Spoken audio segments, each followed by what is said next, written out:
Hello everybody, going to get started in just a minute. This is going to be a video of CircuitPython library development. I'll tell you a little bit more about what we're going to do in just a moment. Going to get a few less things set up here.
Okay, let's get rid of those.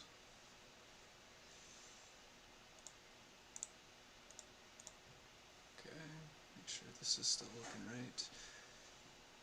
And one more thing before we get going. Text.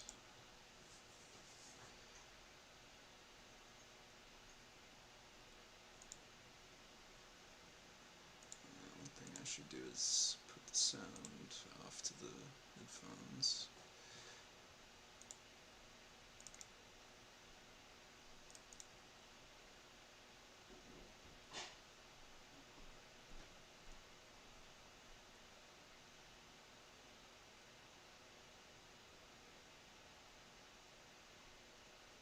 Okay, I think we're pretty much ready to get going here.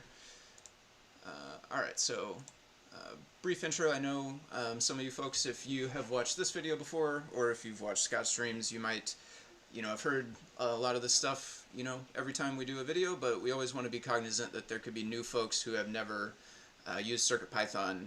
This might be the first thing that they're watching, so we want to make sure to just give an intro so that those folks will kind of know what's going on in case this is how they're getting introduced to the project. So my name is Tim. I go by Foamy Guy most places online. It is a little bit different on Twitch and YouTube where I'm streaming right now. So on Twitch it's Foamy Guy _Twitch, and then on YouTube it's Zob Rombi. So I had different names there, but pretty much everywhere else with regards to the CircuitPython project I am Foamy Guy. So like GitHub and Discord, all those places you can find me there. I have been a CircuitPython community member for a little bit over a year now. Been contributing to the libraries primarily, a couple small contributions to the core, but definitely more of a Python developer than C, so stay mostly to the libraries, but diving in more all the time. My background is in mobile and PC development, so mostly Android devices. That's where I kind of came from. I've been working on Android devices for going on about 10 years, honestly. I picked up the first Android device when it came out, and I've been working on them as a career for a long time since then. In this video, though, we're not going to be talking about Android, we're going to be talking about CircuitPython, and specifically, I'm going to be looking at libraries, and the library that we're going to start with, the one we'll look at most today, is going to be the display text library. So this is one of the ones that I have a lot of familiarity with. It's one of the ones where my earliest contributions to CircuitPython were there, so I kind of keep a close eye on it and have been, it's one of the ones I know most closely, so I'm, most comfortable working on there. Real quick back to CircuitPython though. CircuitPython is a version of Python that runs on tiny computers called microcontrollers. So this one here is a Adafruit PyPortal microcontroller. You can see it's got a screen on it. It's also got a touch panel. We're not going to mess with the touch today. It's got a couple sensors and lights and doodads and things on the back as well. And we're going to be making use of that. So it runs, again, it runs a Python code. It's not regular Python. It is a little bit, there's little differences here and there, but the idea is to make it so that anybody who knows Python code is able to write programs that will run on these microcontrollers. And in this case, what we're going to be interested in this stream is drawing stuff on the screen. So that's why I've got the PyPortal loaded up here. CircuitPython is an open source project, so anybody is able to contribute to that if they want. But the financial support, most of the paid developers and stuff, most of the the money that pays those folks comes from Adafruit. So Adafruit's a hardware manufacturer, an open source software company based out of New York. If you like this video and you want to see more content like this from myself and others, definitely consider supporting Adafruit by going to adafruit.com and purchasing hardware from there. This video is not a paid endeavor, but I really like Adafruit as a company. I'm a customer of theirs. They do pay me sometimes to work on guides and other stuff, but not specifically for this video. But I definitely support them. And again, if you want to see content like this, that's one way you can help make it happen, is by supporting them by buying hardware. Okay, so let's talk a little bit about what we are going to do today. Let me check the chat, actually. Let me close this. Okay. Looking good. Let me pause. I don't really need the stream running on myself here. Okay. There we go. So today, like I said, I'm going to be looking at the display text library. And if we have time, we'll try to get to two different things. One of them that I'll start with is going to be the Ascent and the Descent properties. So actually, both of the things that we're going to be looking at today are enhancements that Jeff Epler, one of the other CircuitPython community members and team members, one of the core developers, Jeff Epler made both of these enhancements, and we're going to be working them into different places in the display text library today. Let's adjust the camera just a little bit there. Okay. So the first one here, I've got pulled up this PR from a couple weeks ago that added Ascent. So two things happened that Jeff did, actually. So one thing was inside the Bitmap font, Jeff added a feature into there where it would read the Ascent and Descent properties out of the font files. So in CircuitPython, we have support for BDF, and now we also have support for PCF font formats. And those formats, they can store different settings about the font, along with the actual glyphs themselves. It can store some like meta information about the size and things. And some of those settings are the ascent size and the descent size. So how far above the baseline it will go and how far below the baseline it will go for letters that dip down.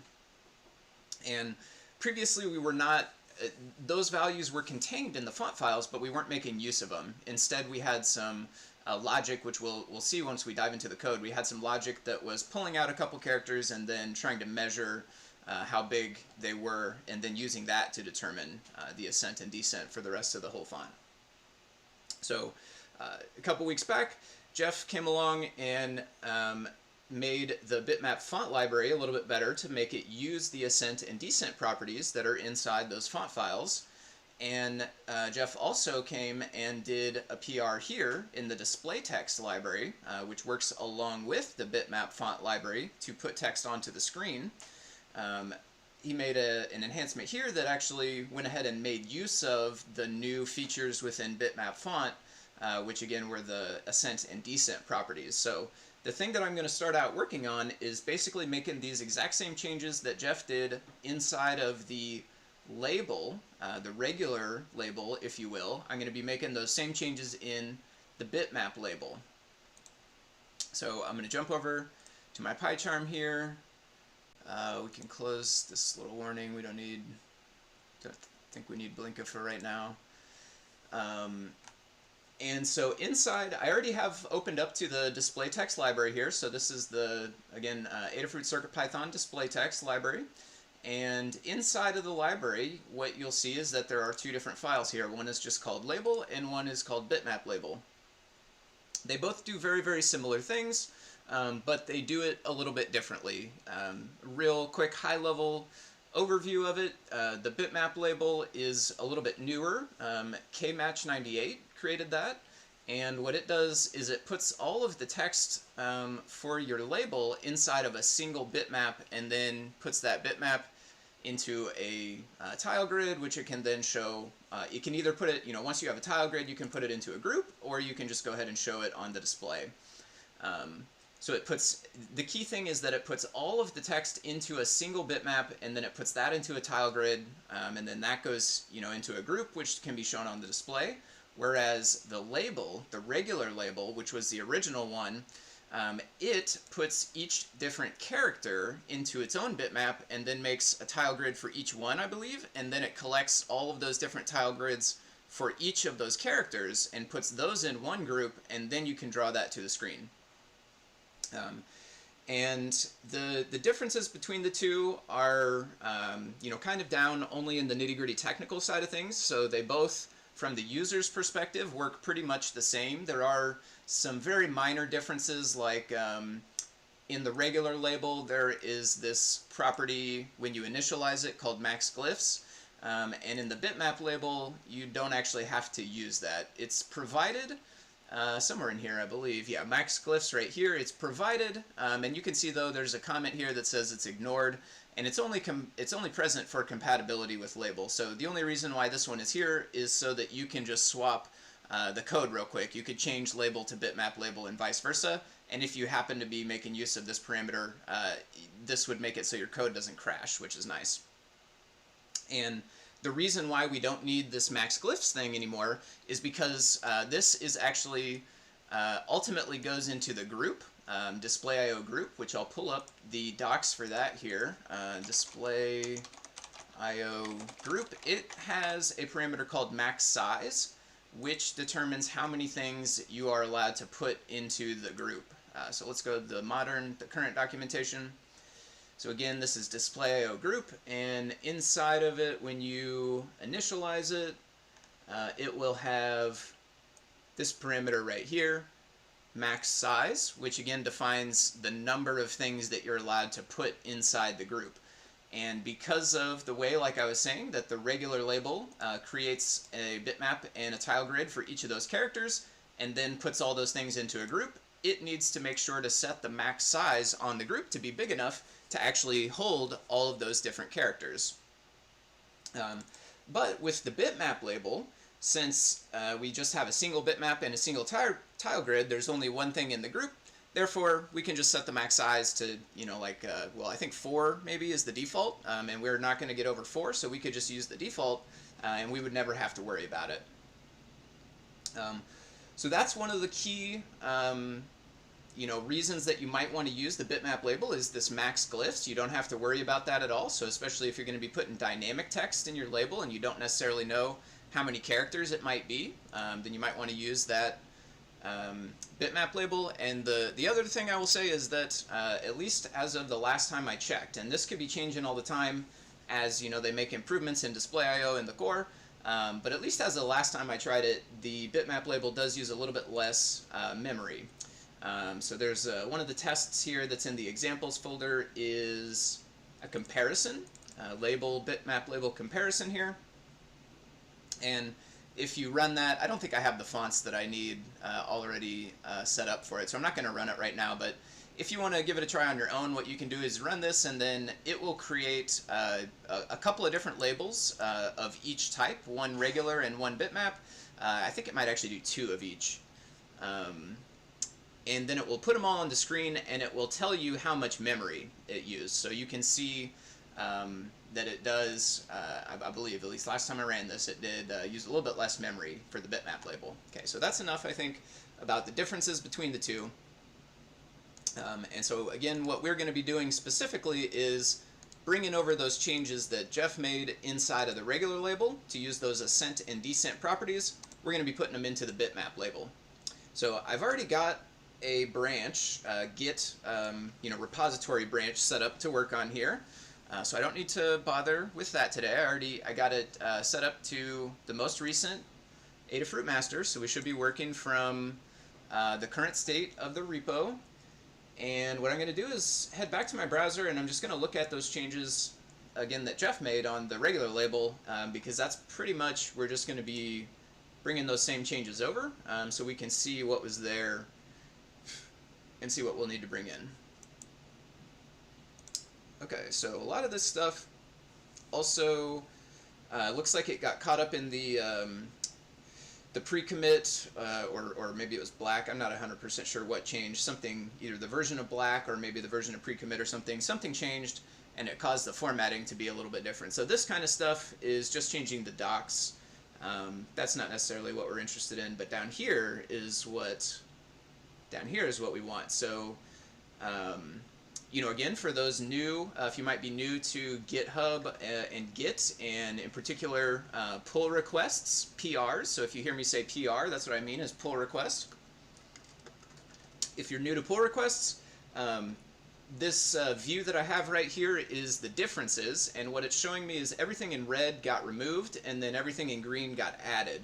So you can see we used to have this chunk of code here, and it was getting two specific glyphs, or I guess maybe technically, I suppose there's four glyphs there, because we have a capital M, we have a space, we have a lowercase j, and then we have a single quote there. So it's getting those 4 characters and setting a couple variables to 0, which we'll change in a minute. It's looping over all those characters. It's getting the current one out of the font, so this would be the custom font that is set on the label in this case. So it's going to take the custom font, it's going to get the glyph that it's looking at. Again, these are going to be the glyphs that it's going to loop through here. It's going to take the particular glyph it's on, and it's going to check for the ascender max and the descender max by looking at the height and this dy value. And it's using max there in order to clamp it, I think, to make sure that it's gonna stay positive, maybe.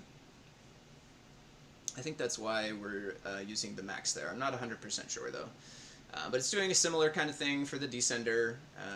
It's taking negative glyph.dy and it's comparing it with descender max there. And what you can see is the new code has much less stuff. It only has a single function call here. So one of the things that happened is this got refactored a little bit. This logic that used to live right here, some of it now lives inside of this function, most likely. So we'll just keep scrolling down here and checking out these changes. A couple just minor tweaks to the wording, changing ascent max or ascender max and descender max to just ascent and descent to be a little more concise. So we'll make sure to copy that that verbiage when we do it in Bitmap Label. We'll use ascent and descent, not descender max. Alright, so here is that function, get ascent descent. Again, if I scroll right back up here, this is the function that was getting called in the new code, the green code. It's getting called there in the spot where the rest of that logic got removed. And you can see the very first thing it does now in this updated version is it has this check here. If the font has the attribute, has attr is a way to check if a particular thing, in this case the font, has a particular attribute. In this case we want the ascent attribute. If it does have that, then we are just going to return right here the ascent and the descent that we get from that font object. So self.font.ascent, self.font.descent, and we are returning both things with a comma in between them. So I think it's going to get treated like a list or a tuple, maybe. I'm not 100% sure, but it will be such that when you get the object that returns this, you could access it by index. You could say index 0, and it will give you ascent, and the index 1 would give you the descent. Okay. So if that happened, then it just returned these two values and then it's done because it stops executing the rest of the code after it returns. So only if this was false do we go down to here, and what we see down here is the same logic that used to exist. We have the glyphs, same ones that we were using before, M space J single quote, and it's doing the exact same thing. There's, load them from the font, load all 4 of those glyphs up, and set a couple variables that will change in a minute, loop over all the characters, get the current one out of the font. If it actually exists, that's what this if statement right here says, if it actually exists, then we set the values for ascender max and descender max. So it looks like actually what happened is they moved where we use the different terms. We're still using ascender max and descender max, but they're being used inside of this function, which is actually, it starts with an underscore there to indicate that it's meant to be a private function, so it's only called from inside this class. It's not intended to be called from the outside. So inside of there, they're using that verbiage with the max, whereas back up where we were originally right here, that's where it got changed over to just ascent and descent. There's also a function here to get just the ascent. So you can see, get ascent descent is going to return both. If it got them from the font, it returns both right there. And if it did not get them from the font, then it goes and does all of its glyph stuff here, and then it returns both right there after it computes them. We also have this function that does just the ascent, so it will call up to the other function. It calls get ascent descent, and then accesses just the first index there, 0, to get only the ascent. And that's the bulk of what changed. Let's see what else is down here. Okay, so yeah, down here in update background color, so this method would have been probably making a bitmap and then drawing a color into it to be used as the background if the user set a background. There used to be some math here that was calculating the Y offset, but now we can just make use of those new functions we created. So we have this get ascent function right here. We know that we want the Y offset to be half of the ascent. So here, instead of calculating it like we were doing before, we can just say self.getAscent and then divide it by 2. And it's using the double divided by lines there, which will make it round it off to an integer, I believe. So if it ends up with like a 0.5, it would get rounded one way or the other. I'm not sure which, though. And then down here, we had, what were we doing here? We were loading the M glyph. We had an accept. Oh, this is really the same thing. We had the same calculation here.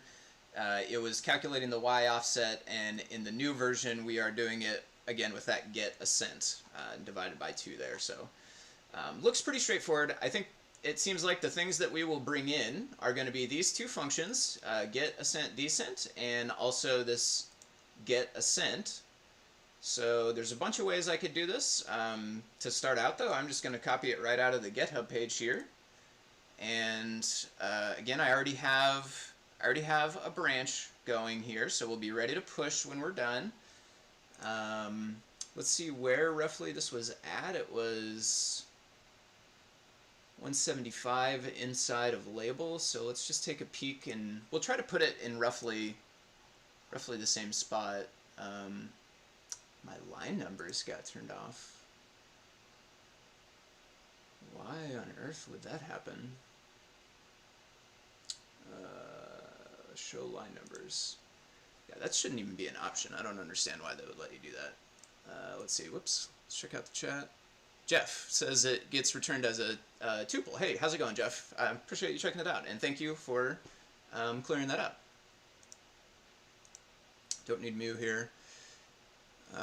And showed an example of how that works. So yeah, in the chat there, live broadcast chat, I don't think I mentioned it this time around, but I'm in the live broadcast chat on the Adafruit Discord, and Jeff showed an example there of those divisions. It will tell us that it rounds down because he's got a 5 divided by 2, and we can see that the answer came out to 2 and not 3. And then we can also see that those are tuples because they end up with those parentheses around them.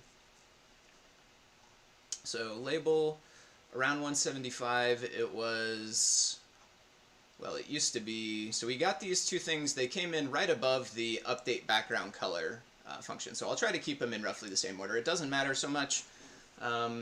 Truthfully, oh, do I have to do this for every file? Oh no. Maybe if I just close it and reopen it. Oh, wow, okay. I'm gonna have to figure out why that suddenly changed. Okay, so update background. Let's find that. So they do work a little bit differently. Bitmap Label, it's got some other functions. to facilitate like blitting, Blit, B-L-I-T, blitting from the font into the bitmap that the label is using. So some of this stuff does work differently. Maybe we don't have the same...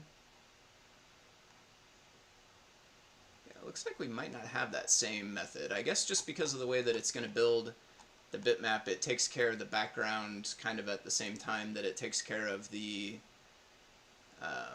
actual text. So in that case, we will just kind of stick it up a little ways. We'll go after the init function, which I think is this one probably.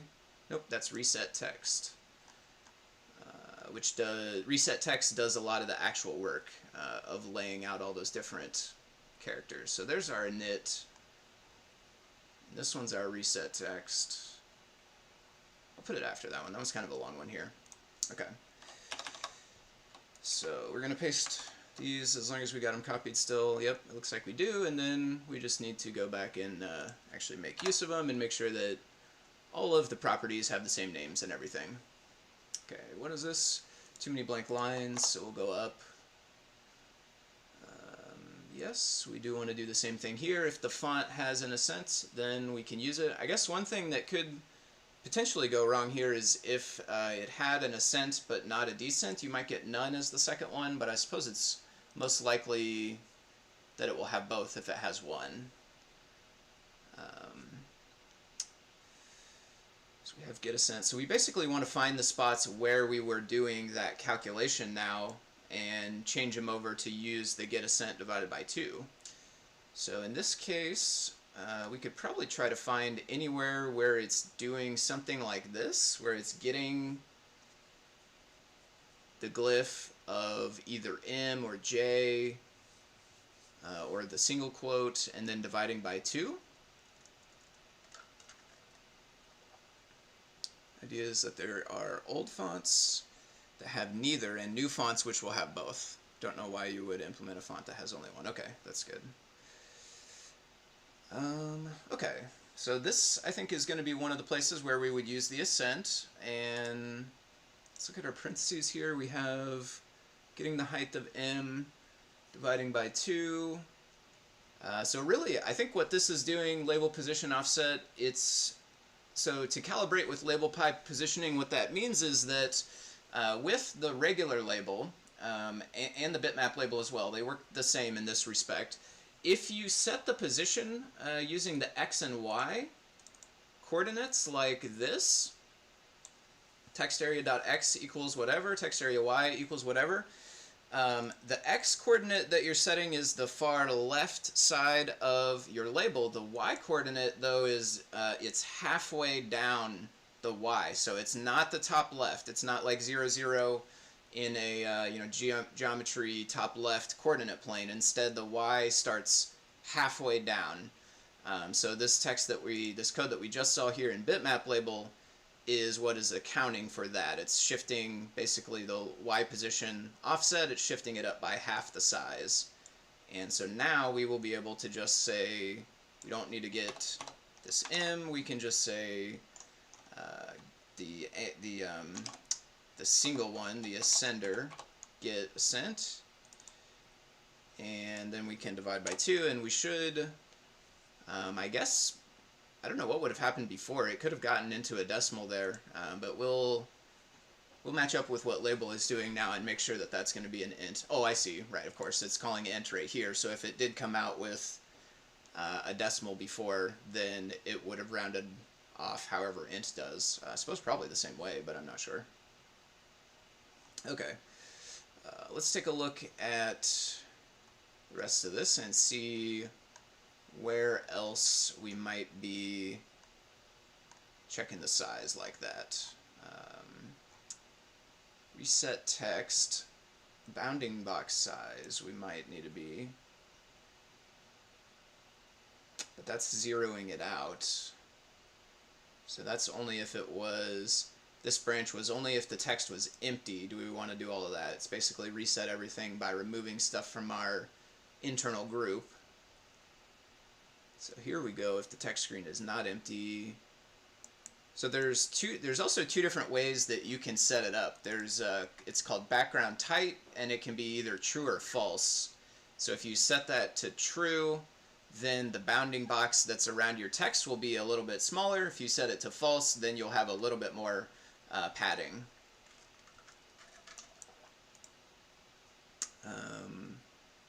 Creating a bitmap. This is the one we changed already.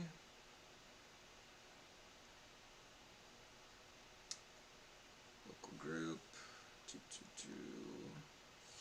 Is that the only place we needed in this one? I'm sure there must be somewhere else. Okay, text bounding box. This is... yeah, here's another spot. Text bounding box, it's doing the same thing again. It's getting those glyphs. And it's using them to measure out sender max, desender max, and ultimately then using those values for something. Int drops the decimal, so you could say everything is rounded down. So it's like truncating. Okay, thanks,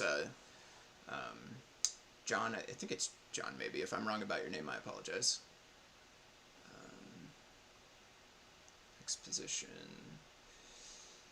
So here's another spot, y offset tight, where we are using the Ascent and just dividing it by 2, so we can do the same thing here. So self.get Ascent, and we will do it this way. I think we probably would not need the int anymore. Maybe let's check and see. We'll check and see how Jeff did it. That way, if it goes wrong, we have someone else to blame. No, that's not true. Yeah, okay. Does not need int anymore. Yeah, because I mean, it's always going to turn out an int because of the way the two slashes work. So we can get rid of the int. We'll go back and get rid of the other one as well.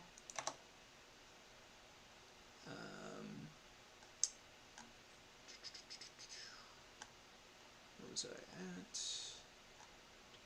There it is. So this one is formatted a little weird because it had this on a new line. And it has a comment in there. I think we probably want, it's going to be too long, I'm sure. So let's put the comment above it for now.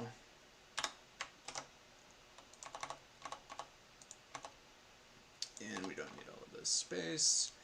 And we don't technically need these parentheses. I don't think. Okay. Okay, back down to bounding box. So, getting the ascender max, descender max.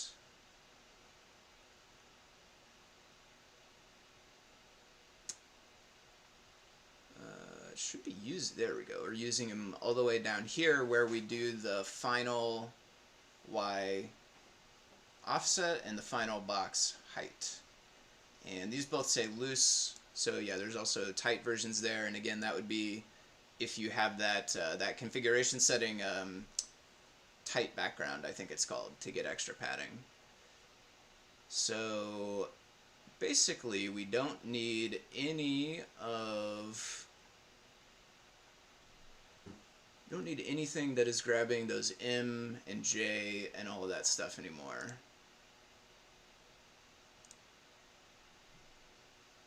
New line. So starting all the way back up here, we're not going to be getting glyphs. Therefore, we don't need to load. So yeah, all of this stuff happens now inside of that get ascent descent function. So we're going to be calling that function, which is why we don't need to be doing any of this stuff here anymore, because it's going to take care of it inside of there and just return the values we want. So I think what we can do is like this: ascender max, descender max equals self.get ascent descent, and then we don't need this loop, which was calculating them.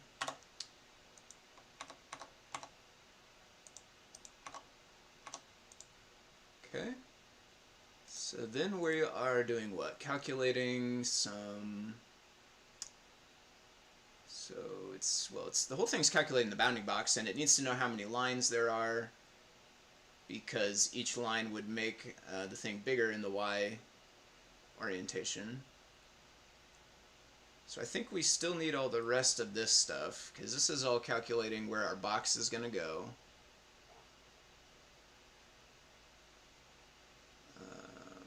If character is new line, we have some special logic.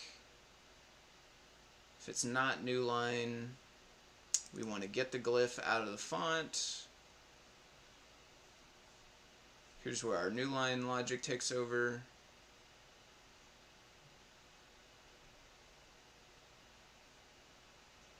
Although it would take over for next time, I think, because this is if it is a new line, and then else if it was not, so it wouldn't get back around to here, I guess, until the next character probably. Calculating all the positions.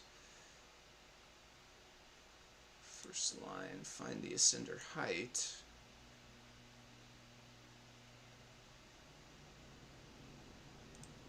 If Y position equals Y start. Native glyph height, top and bottom. I feel like we're probably supposed to be using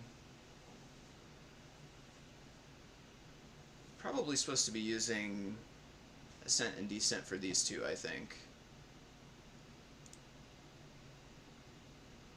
Top and bottom. It's not measuring the M and the J and the single quote, but it is measuring the current glyph that it's trying to put into the bitmap. We'll come back to these ones. I think these need to change, but I'm not 100% sure. What we'll do is, once we run the test code, we'll see how it's going. And we can come back and try changing them, and if it doesn't break anything, then we'll do it that way. If left is none, final box, Y spacing. So this is where we use our sender max, desender max. Okay, so that's returning the final box size. Let's take a look inside place text as well. I think this one, so a lot of the logic inside place text is going to be the same as some of the logic inside text bounding box, because text bounding box is essentially having to go through and sort of like mock place out all those characters in order to find how big the label needs to be, whereas place text is going through and actually placing all of those characters. So the logic is going to look pretty darn similar here. Getting the current glyph. So did we have, well, we didn't have that get ascent and descent stuff. We didn't have the M and the J and all that.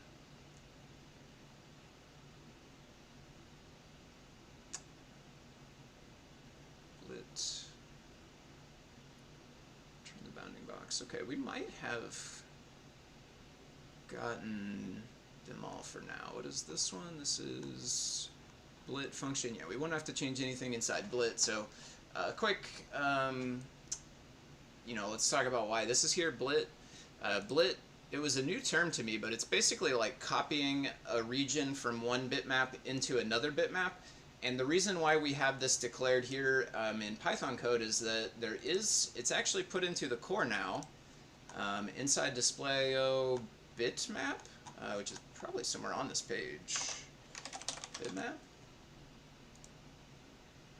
This was a function that Kmatch worked on, and it's really nice because it allows us to copy parts of bitmaps around really fast. So we have this now on bitmap, a function called Blit, and it's really nice because it does all the copying in C code, so it's faster.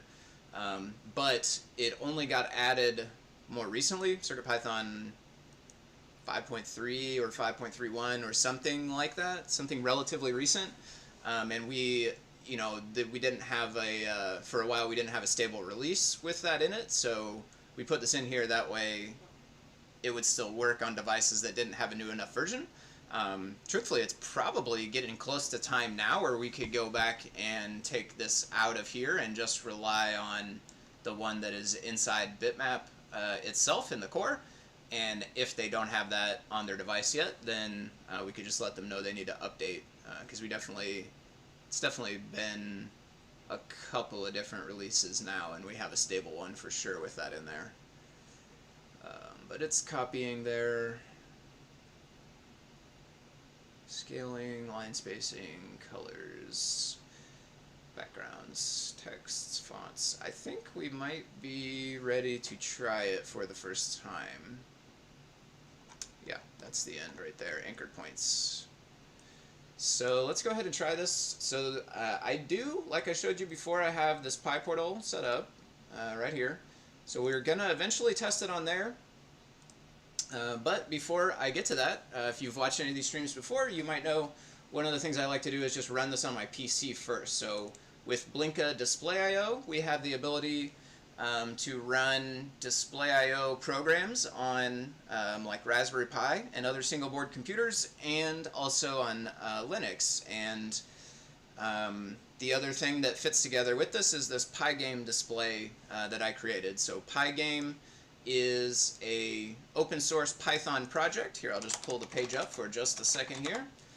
It's an open source Python project for allowing you to build games in Python. So it's really cool. It's not not associated with CircuitPython necessarily, but it's a really cool project.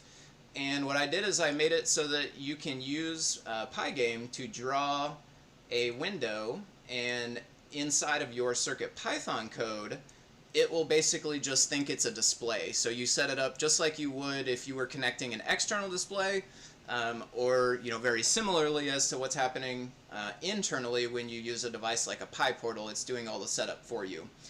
But you end up with a display object, and then you can just call show on that display object, just like any regular display in a CircuitPython script, and it will then draw it onto the screen of your PC. So this is the test script that is going to tell us whether or not we have succeeded. And the thing about this is you might be like, hey, I thought we were working on labels. Don't labels contain text? In this case, though, the specific font we're using is this Fork Awesome, which is another thing that Jeff made. So again, huge thanks to Jeff for all of the great work that he's done that we are building on top of here. Fork Awesome. It was an open source project called Font Awesome. It still exists, but it's not open source anymore. And what happened is, at the last release before they changed it over to a closed source model, a group of community members came along and made a fork of it and called it Fork Awesome, and then they've continued to work on that. It is somewhat dormant, I think, at this time as a project, but it's there's not a lot of things that need to change over time. All those icons are there. You can use them in JavaScript and other ways, and that's what it's designed to do, so there's not a whole lot of stuff that needs to change. What Jeff did was take that Fork Awesome font and convert it into the type of files that we need to use for CircuitPython. And to tie it all together, the reason why we had to make these changes, the reason why Jeff had to make these changes, is that inside of the Fork Awesome font, as you can see on the screen here, it draws icons. It doesn't have letters, really. Every character that it has is actually a different icon.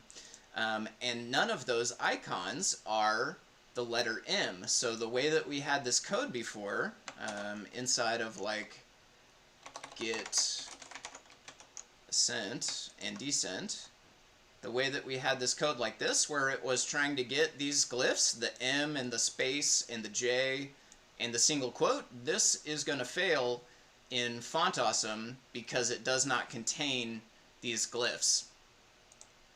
So you can see here, this is running with the regular label. If I go back to my test code here, I actually have it loaded up with both. I am importing the Bitmap label and the regular label.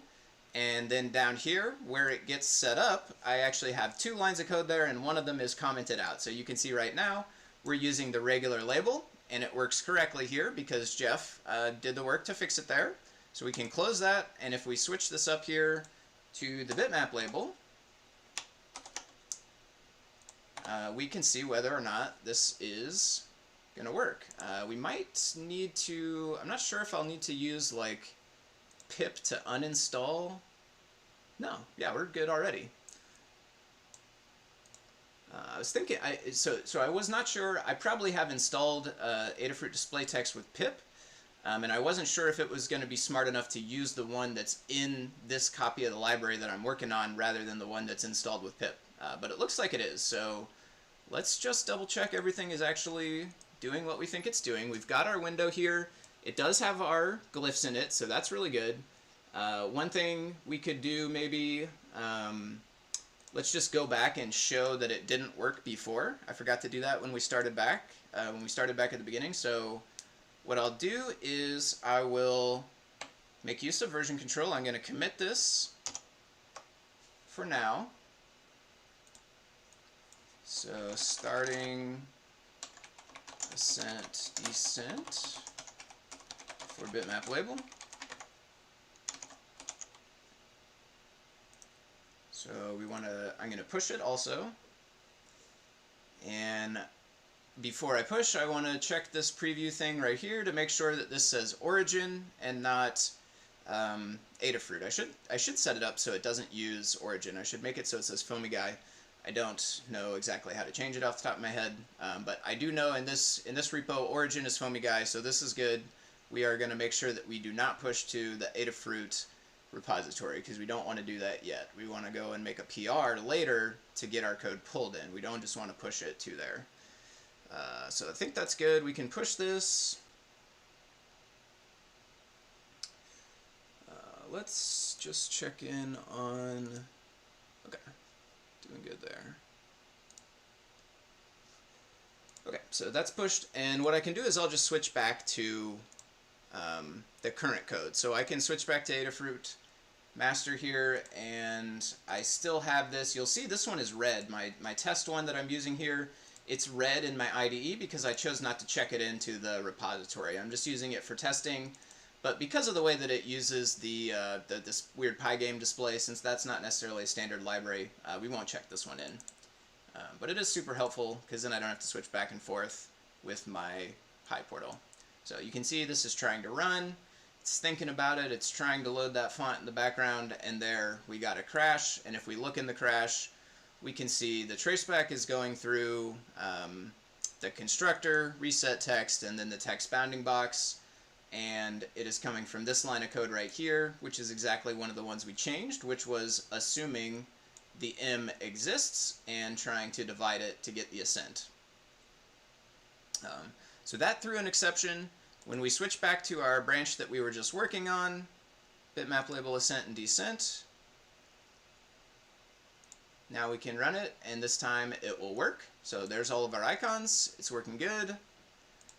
It looks like we did not at least have to change that one part of the code that I was looking at where I said I think it might need to change. One thing I will do though is try to find that, take another look at it again. Here it is, top and bottom. Take a look at this again, and maybe we will try changing it and see what happens, and if it still looks good, then maybe it would be better to do it this way. But this is looking at it's looking at the current specific glyph. But is it only doing that because it assumed they were all the same? Maybe we could use Ascent and Descent and it would be fine. Let's try it. Comment this. We'll go top equals min past top. Whoops. And so this was saying a negative height minus dy, which I think was descent y, plus the y offset height. So negative height minus the descent is going to go further negative. So self.get ascent descent, and we want the descent, I think, on this one. Or would we? We would want, no, we would want the ascent on this one, because this is the top.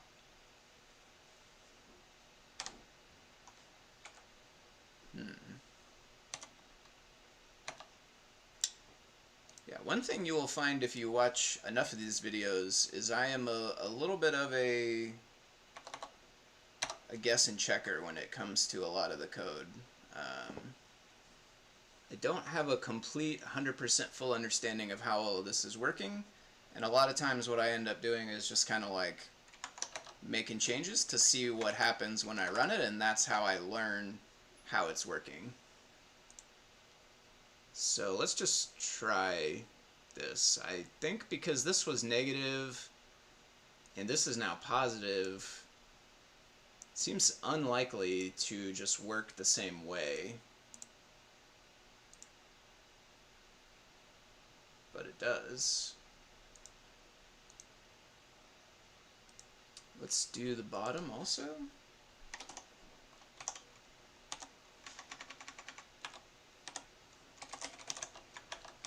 Max bottom. Maybe it works the same because of the way it's doing min. Maybe we're actually just taking 0 or something there.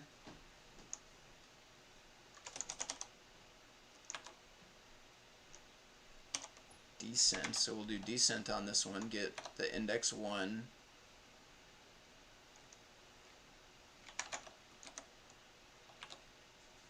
Offset type. Let's see. Oh, I think somebody showed me how to do my get changeover. Let's see. Yes. Is there a repo or other resource that has some of the font files ready to use? Good question. Get remote, remove origin, get remote, add foamy guy, and the name of the repo. Okay, so instead of changing, basically I just remove origin and then re-add foamy guy as a remote. Okay, I can do that. To answer your first question, is there a repo or other resource that has the fonts? Yes, there is. So inside, let's go back to the browser for this. GitHub. So there's 2 different places in GitHub that have a couple of fonts you can use, and I'll show you a third place which is a really good resource also, but perhaps a little bit harder to find what you're looking for. So one of them is the repo that we're working on, which is Adafruit CircuitPython display text. Inside of examples,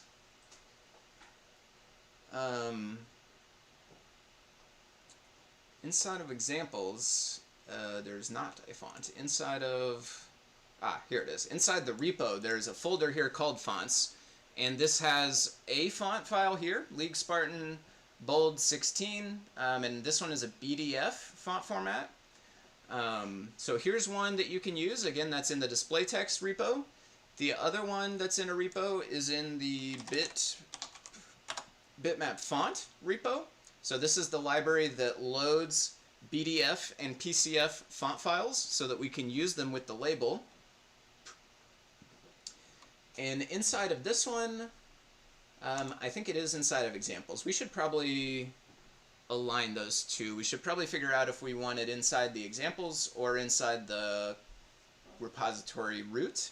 But we should probably try to make those match. But inside of the fonts here, there's also a couple. There is a font called Junction. There's a BDF version of it. There is a PCF version of it also. So it's the same font, it's just a different version. If you look at the files, what you could see is one of them is going to be smaller, I think, maybe. And the PCF, it will take less time to load, I believe, if I understand it correctly. Maybe use less memory. I'm not sure about that part, though. League Spartan here is the other one. This one is a BDF. And then the other thing that I will say about fonts is there is this other repo, the Learn Guide repo. So I don't know what it's called off the top of my head. That's it, Learning System Guides. So Adafruit Learning System Guides. The thing about this repo, though, it's what backs a bunch of the code that's in the learn guide. So whenever you're looking at a learn, you know, Adafruit learn guide, like learn.adafruit.com, anytime you're in one of these learn guides, if there's code like this one is Arduino code. Obviously, we're looking at CircuitPython, but it's gonna, you know, it's the same thing, just a different type of code here. This one, I guess, doesn't have an example of it. Let's go to one that I know does, because I made it. Tile map game. Game code. Yeah. So whenever you're looking at a learn guide, when you have code boxes like this, if you see this link right here that says view on GitHub, then that means this code is stored inside of that big repository I was just showing you, the Learning System Guides repository. So you can click on that link and go find the individual file. This one's in the tile map game folder. But as you can see here, right, there's a ton of these things because they're all in one repository. But a bunch of these do contain fonts. So one way that you could find them, and there might be a better way to do this, I'm not sure, but one way that I know of that you could find them is if you have that repo, new window, and I think you could do something like git grep. You know what though? I'm inside of a folder here. I need to go back up, I think, to the root. I'm not sure though. Maybe not. But I think so. So I'm going to do it. Git grep. We could say maybe like star.bdf.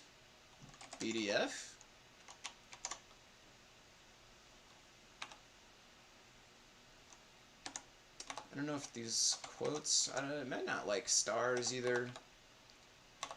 Not actually sure 100% how. There we go. So it does not like the quotes. And so you can see what it does here is it's git grep. It will find all the things in this repository that use whatever string you passed it. So I passed it the string BDF. Oh, it looks like it does want the quotes, but not the star, maybe. I passed it BDF, and what you'll see here is that there's going to be a bunch of different projects that have fonts inside of them. And so now that you see them listed out here, you could go and find where it's at. So like this one's inside Clue Hand Wash Timer, and it's a Racing Sans 1 regular. Yes, I think you're right, grep. I think it does want a regular expression, Neradoc. So yeah, that's another place where you can find a bunch of good fonts, is inside the Learn Guide repo. Okay, so let's close that. And let's see, where were we at here? So we, this is the wrong repo, so let's go back to the right window. Display text. Okay, I was changing this. I did top edited, and I ran it, and it looked the same. I did bottom edited, and I don't think I ran it yet, so let's try that. It does still look the same. Maybe let's also try something like change the position a little bit. Make sure that it's not going to do anything super crazy weird. So this way we're changing the position with anchor point and anchor position. So if you do it like that, you declare an anchor point where you want to move the label relative to. So 0, 0 would be the top left, which is what I'm a little more familiar with than like I was saying before, how it's halfway down the Y axis if you use the X and Y properties. This one will get you to top left, and this will move it to the top left corner of the screen. I will just try moving it down some, maybe 20 pixels, and let's see what happens. If you use quotes, I think grep will treat everything inside as a string. Ah, okay, so I put the quotes and then it did basically like a literal asterisk. It didn't, it thought I was looking for a literal asterisk, not trying to use the asterisk as a wildcard. That makes sense. Okay, this did move down. Honestly, this is looking like like it's working. One thing is it's kind of hard to see the background. Let me make this a little brighter. Let's just do like some bright blue or something.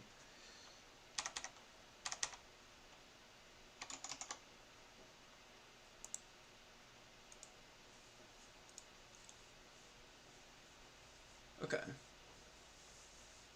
So that's honestly looking pretty good. One thing we could do is compare. So we can see how this looks now with the bitmap label. We could change it over to the regular label, see if it looks the same.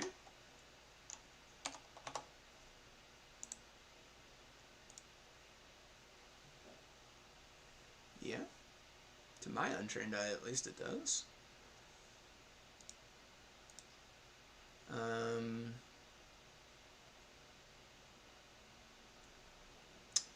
I'm still, just because I don't actually fully understand all the math here, I am still a little weary about this. I think what I will do as just one extra little sanity check here is I'm going to try setting it to something I know should be wrong,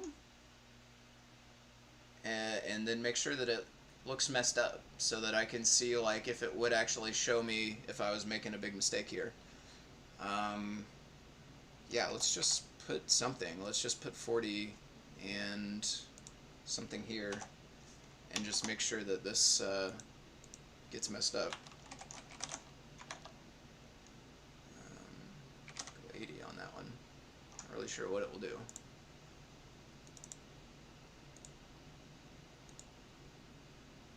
And we will need to do the bitmap label because that's what we're working on.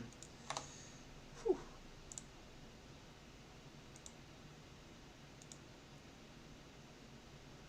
No, that still looks fine. Okay, so this is not... Well, either we guessed really, really, really luckily, and it just so happens to do the exact thing that we were doing before. Whoops. Or what's more likely is that our code is really not actually being tested here. It's not being used because of where it's at.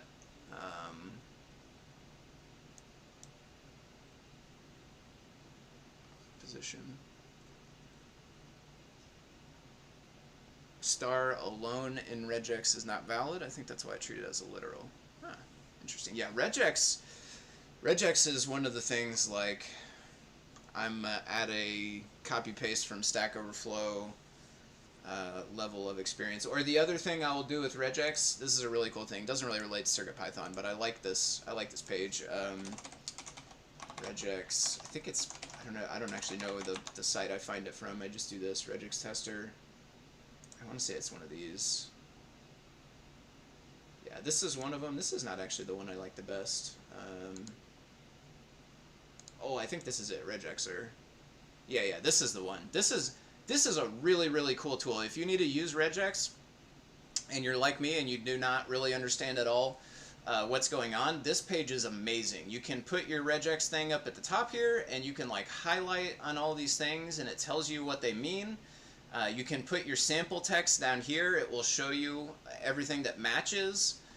It will show you all this stuff down here about like what the expression you wrote was. So yeah, anytime I end up having to mess with regex at all, I pretty much come to a page like this and try to map everything out here and then copy it into my code and then never touch it again because I'll definitely break it if I do. Okay.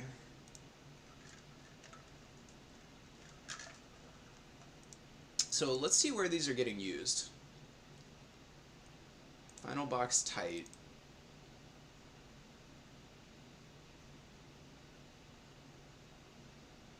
So it looks like it's only getting used in final box tight. So maybe what's happening is we're using background loose, and therefore we're not using the tight values, and therefore we're not using this code that we were changing. Let's test that theory. I think the way you change it is a parameter when we initialize. Background tight, yes, background tight. Set it as true only if you want it to tightly surround. That makes it seem like it's probably false by default, which does sound like it supports our theory. Yep, it is false by default. So let's try setting that to true and then see if our thing is messed up here.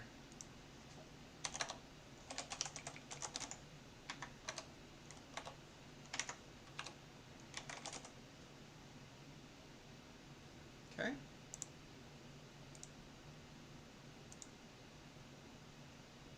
There we go. That's exactly what we're looking for, is for this to be super messed up. Okay. So let's close that. Now let's go back to the code that we were actually trying to test, since we know that we're actually using it now.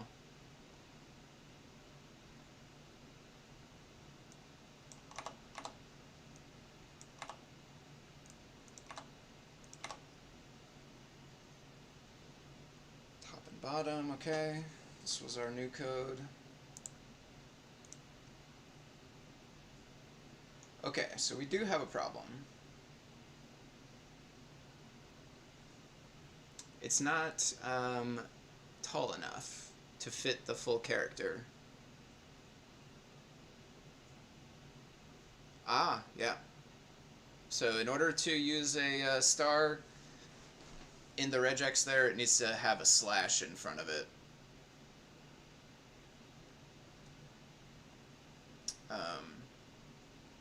Yeah, thank you. Thank you guys for letting me know about how to do that. So this definitely, at the very least, the top looks wrong.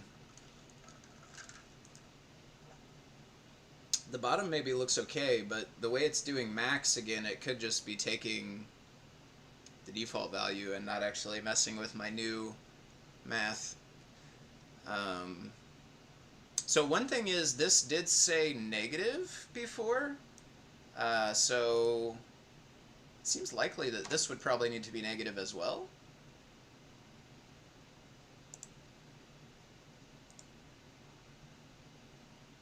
Let's run that. There we go. Okay, that's looking pretty good. Slash star matches 0 or more. Slash comma dot matches any character. Dot star matches 0 or more of any character. 0 or more. Dot star. Okay, dot star then. Sounds like what we would need. Matches 0 or more. Slash. Yeah, man, Regex, you can do so much cool stuff with Regex, but it is like mystical magic to me. The people who can just like sit down and write a regex expression from hand are very impressive to me for sure. Okay, so this seems like it's working right now.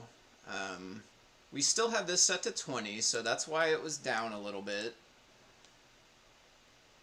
Let's move the X position also, even though those variables were top and bottom, and that shouldn't probably affect the X, just for the sake of making sure. We'll try this too. Move that over by 30. So that looks fine.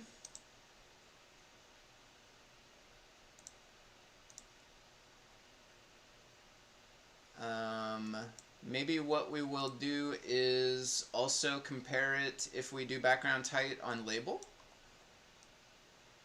So let's look at this again. Maybe we'll scooch it back over to compare.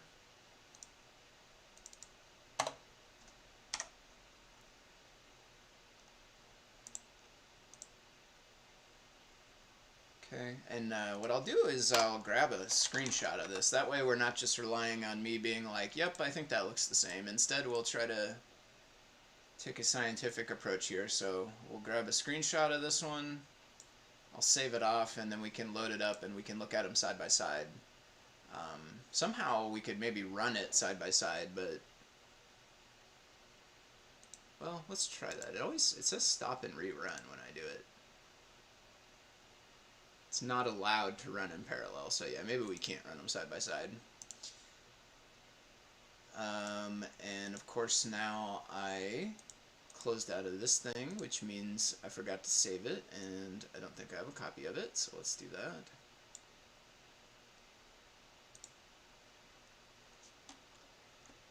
I'll just, for the sake of getting it in the same spot, I'm just going to save it in this repository. I'm not going to check it in, so it won't actually end up in there, but I'm going to save it there. That way I can just look at it in PyCharm.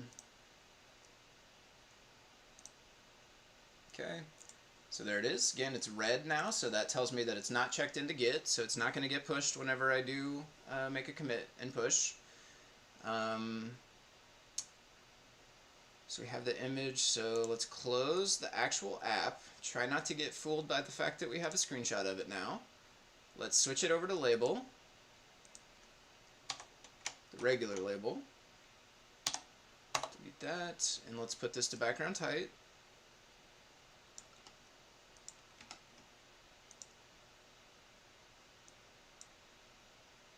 And then let's run it and see if it looks the same.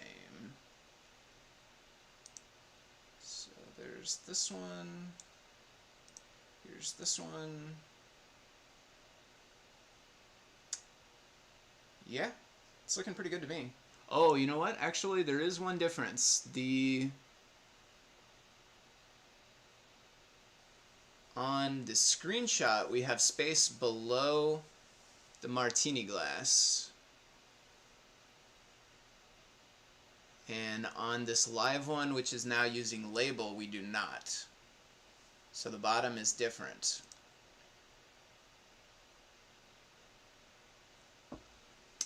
So this was saying Y position. You know what the other thing we should test is with new lines, I think.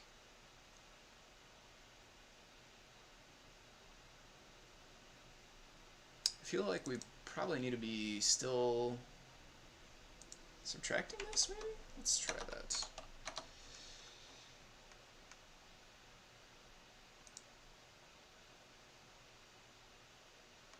So one thing I'll do is I'll save another one of these as I'll put label in the name, that way we can refer back to it. And if we start getting too far off of the road here, I will just switch it back. Again, I'm not 100% sure if it needs to change. It definitely seems like it's working fine without changing, so it might, I mean, it seems like it doesn't need to, but it might be a thing that could make use of the new thing, and if it can, we probably should, but I'm just not sure. Label screenshot. And the other thing is, if we end up not pushing it with that change, you know, there's always the review process for the PR, right? Somebody will come along and review it. If they see that it needs to be done or that I did something wrong, they can let us know. I can come back and change it, and then it'll be all good. And even if not, right, even if it gets missed past that, there's always the chance for the future, right? If it's supposed to be that way and somebody notices it one day, we could always come back and just make a new PR to change it. Okay, so we got this back on label, back on Bitmap Label. So we're going to close this. Oof, that was not it. That definitely pulled it up too far. So we used to say Y position minus the glyph dy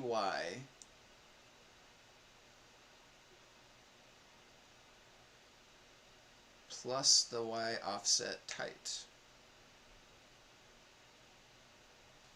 My glyph dy. So one thing I see is that we're using my glyph dy on both of these, whereas I've used the ascent on one and the descent on one, which seems wrong now that I look at it. So maybe if this, I'm not 100% sure what dy stands for. My guess is descent y. If that's the case, then maybe these should both be using the descent, or vice versa. Nope, that was not right.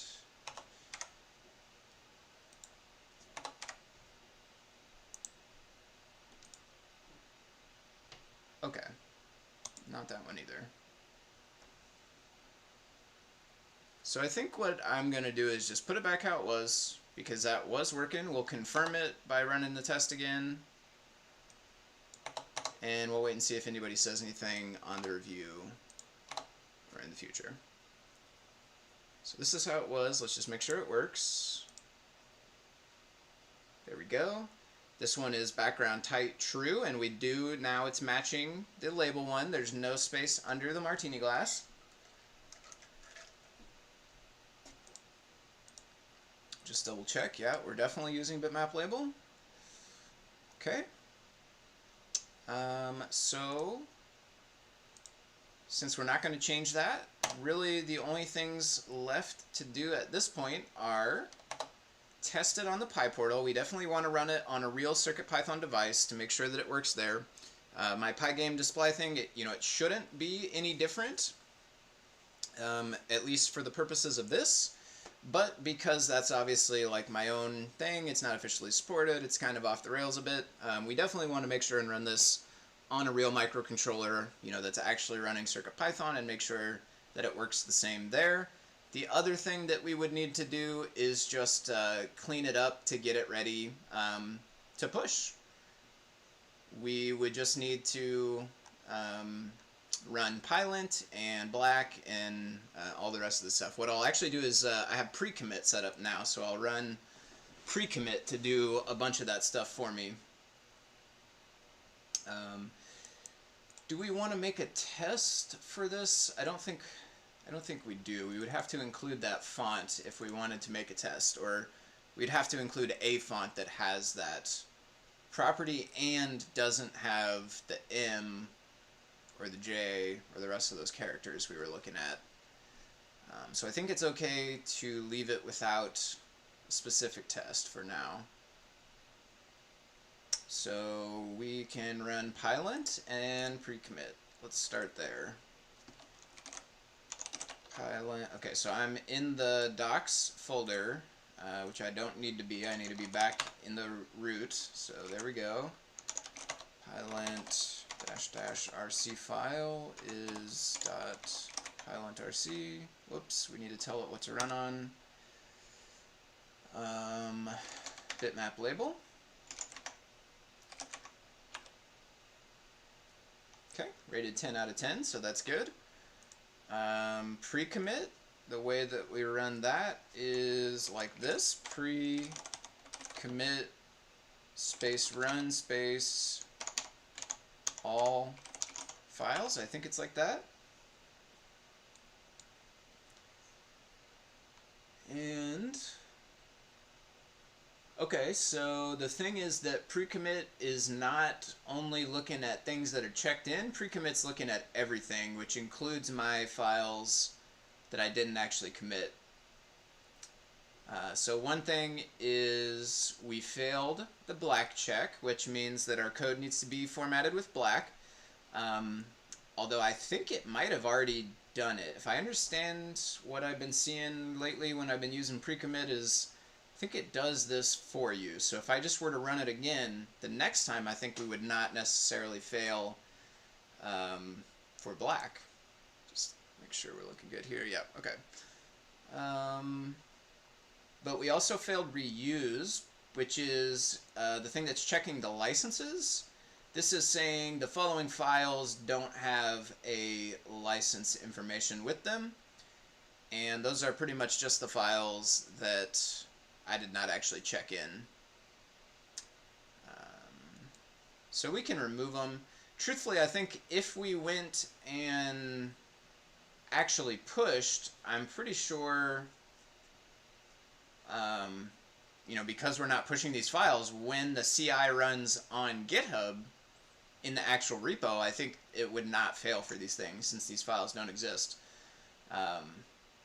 But what I'll do is we can get rid of them for now. We don't need the image. We don't need that screenshot either. We definitely don't need that. That's definitely something totally different entirely.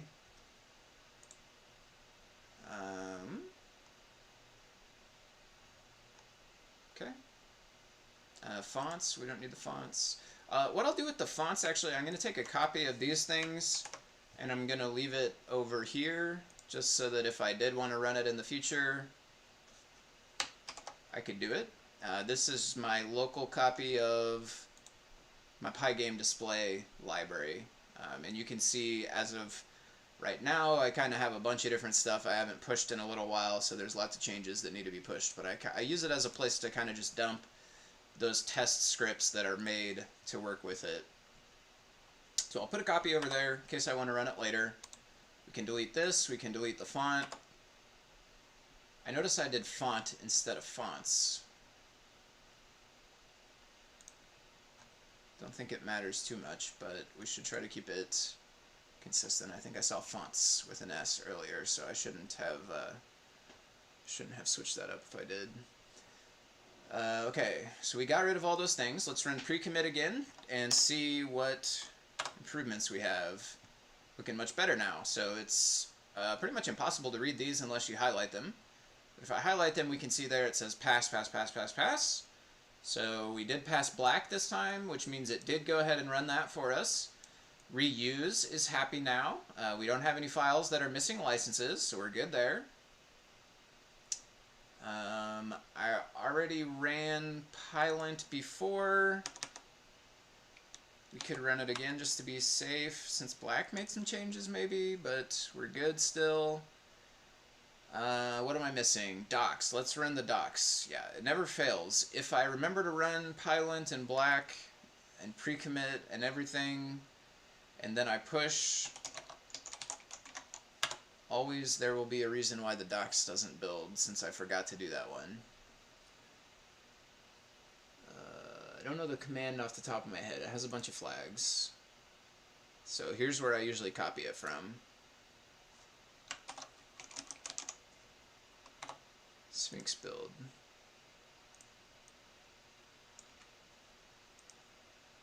So I CD'd into the docs. We're gonna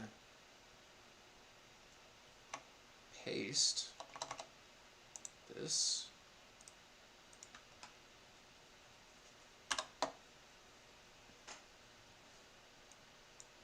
Okay, that succeeded.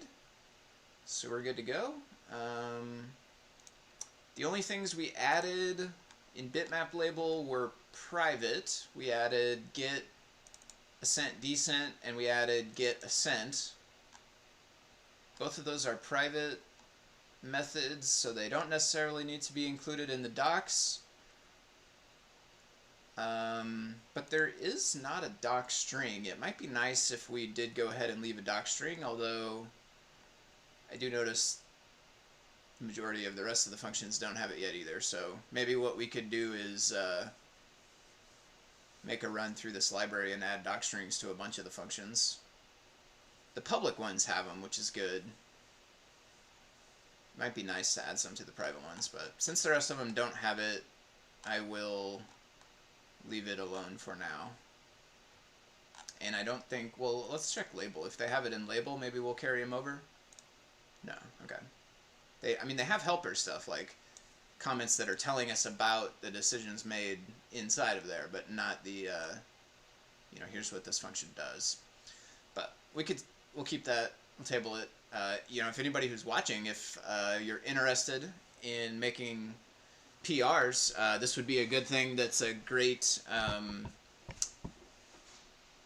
what do they call that? First time. I'm drawing a blank right now. The what's the flag they put on GitHub? Like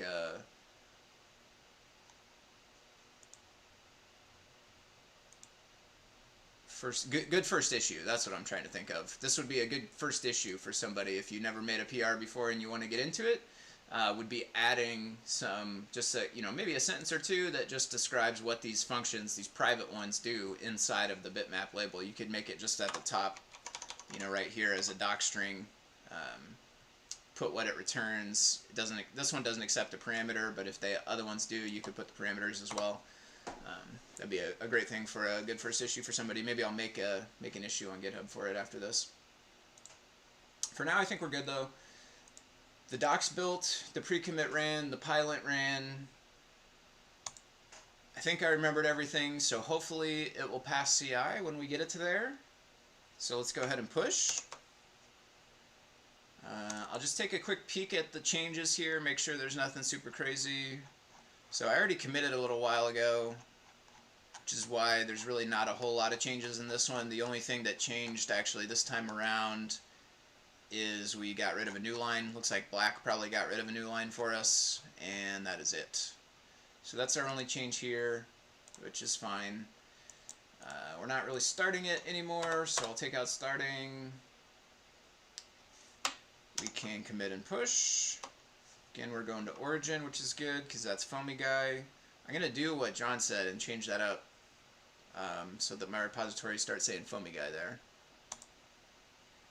Push.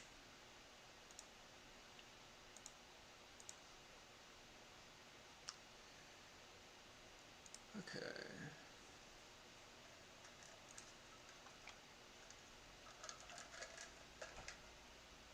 Okay, so what we can see here, GitHub is good about figuring this stuff out. It knows that, so I'm looking at the Adafruit branch of this repository, but it knows that my branch had pushes just a minute ago, and so it gives me this little prompt here, do I want to compare and make a pull request? And I do, but what I want to do before that is I'm going to click in to my own branch here, and what we're going to do is just see if the actions pass, because if the actions don't pass, then there's no sense in making a PR yet. We can just fix them before we make the PR. So we'll take a look into here. You don't really need to click all the way into this. I could just stay on the front page there and watch for the green check or whatever it is that shows up at the end. But you can get a chance to see, if you've never seen how the CI works, this is kind of interesting to watch. This was all new stuff to me. I never have used this before I got into CircuitPython.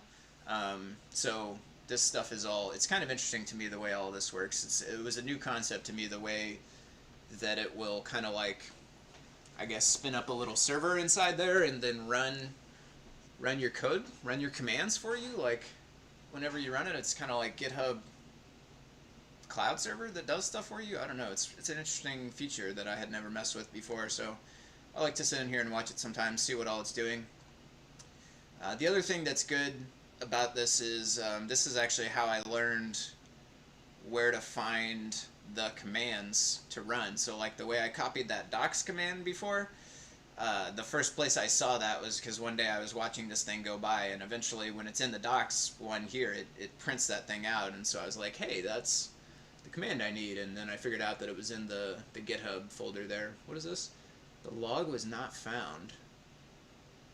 Huh.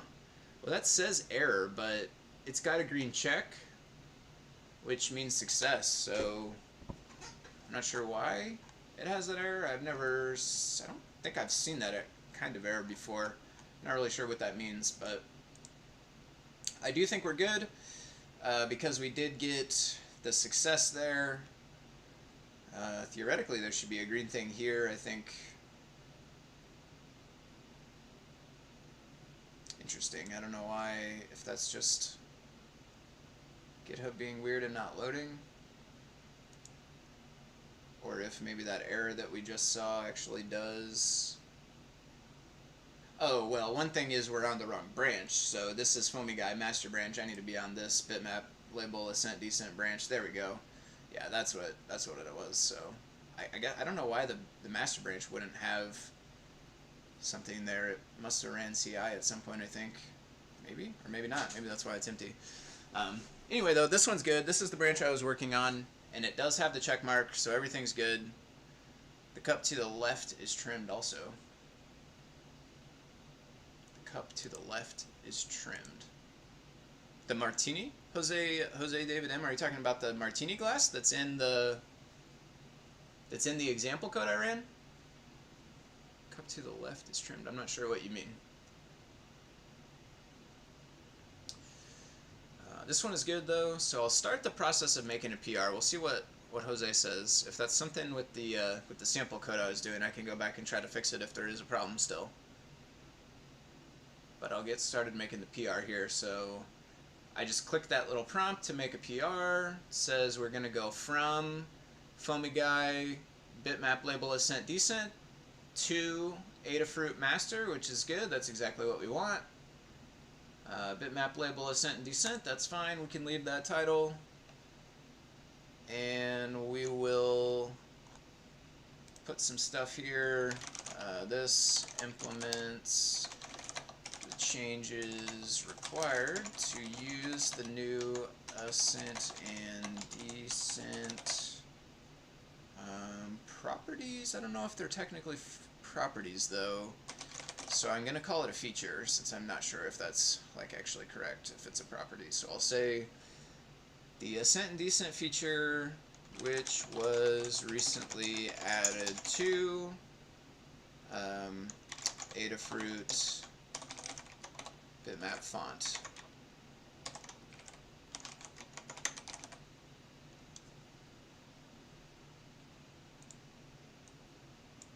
Not sure if the underscores, I want to make sure to put it just so that it's actually the same. Because one of the things with these libraries, there's a lot of things that are called very similar names, like label and bitmap label, and then bitmap font, which is a whole different library thing. So unfortunately, we have a lot of them going. There's bitmap font right there. We got a lot of them going with different names. So what I try to do is when I do refer to something, I will try to make sure to use the exact specific right name for that thing to hopefully be less confusing.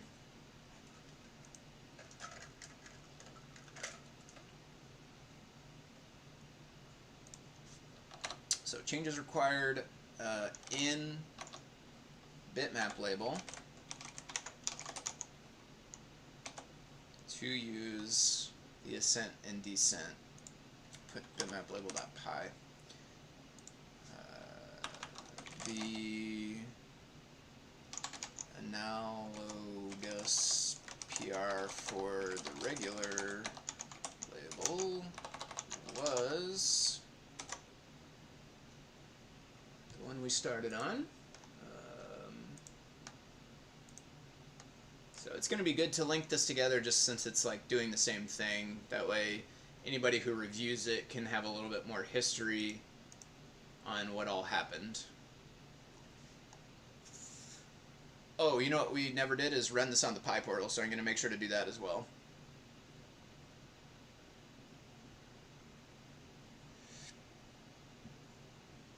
Sorry, the number is what I need. Number 102, number 102, there we go. And yeah, we'll leave it like that for now. The rest of the background is in 102. So let me try this on the PyPortal. Back to PyCharm.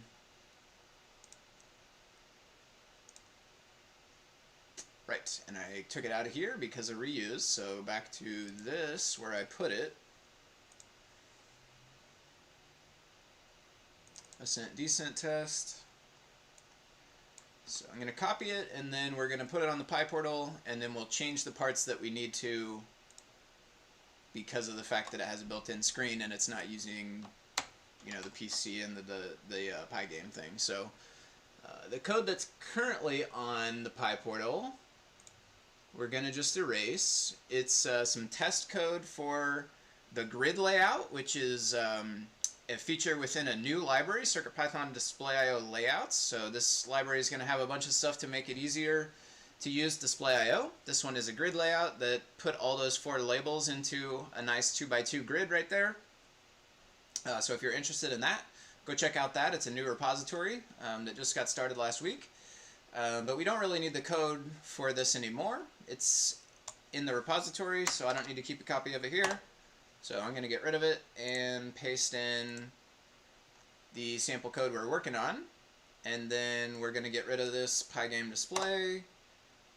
We are just going to use the built-in display, which on the Pygame we can access from board. So we do need to import it, but then we can just go board.display. And the only other thing we need to change is for my Pygame display, instead of doing while true right here, we do while display.running, which is what allows it to answer the X button in the top right of the window like this one here.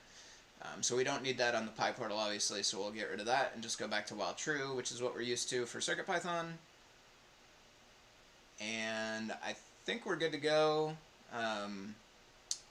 The other thing that I will do, actually, before we finalize this, is I'm going to test it with some new lines to make sure new lines don't mess it up. So let's run this one first, though. We'll go side by side here. So we'll go mu there, and then I'll put the camera there, and I'll scooch it like that so we can see it run. Okay, so first problem we got, you can maybe see it on the PyPortal screen there, or if not, I'll open up the serial here. We can try to run it again, although this might be covered possibly by the chat window a little bit. Yeah, sorry about that, but it says that we have missing file, no such file or directory, the font fork awesome file. So we need to go ahead and just paste that font file onto the PyPortal. So let's grab that. Now I've ended up with two. I have font and fonts. We don't want that necessarily, but I'll come back and fix that later. Fork awesome. Head over to CircuitPy, we'll put that in fonts, paste it. I have a bunch of other fonts here. Ooh, my PyPortal is out of space. One thing I can do is show hidden files. My computer likes to put this file, trash.01000 or whatever. Anytime I delete something, it keeps a copy of it in here so that you could bring it back like the recycle bin, basically. But CircuitPython devices are kind of small, so we don't want that. So that's the first thing I delete usually. Let's try it now. It already exists, and it's the same size. So probably this is just because of font versus fonts. Yeah. Fonts. Well, we need to do it on the PyPortal. It might need a leading slash here too for the root directory. I'm not sure. Let's try it this way first.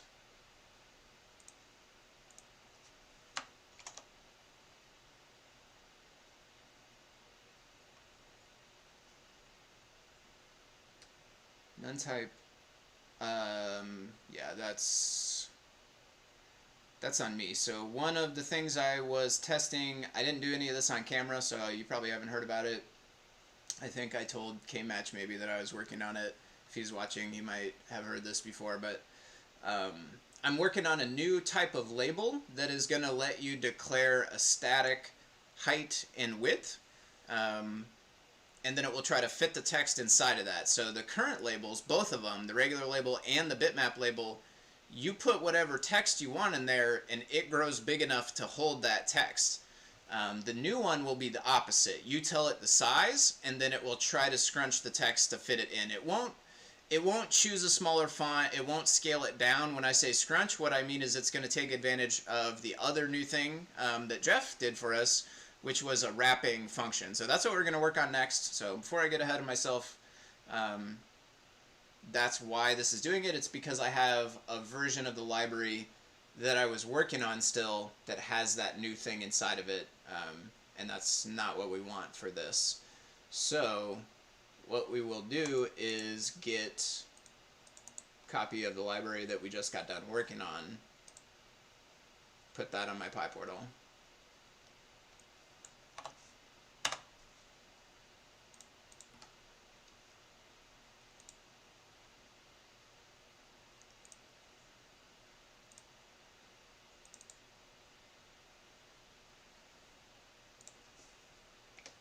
So this one, I normally would delete this, but I'm not sure. I might have edited this code, so I might need to keep it. So what I'm going to do is just rename it to static size, because that's the thing I'm working on inside of it. I'll paste the library here. Okay. And there you can see that it did run successfully on the PyPortal now. So that is looking good. Maybe just as a very quick sanity check, we'll also tinker with the location here. So let's move it down a little bit further. Okay, that's looking good. And then the other thing I wanted to do was add a new line. So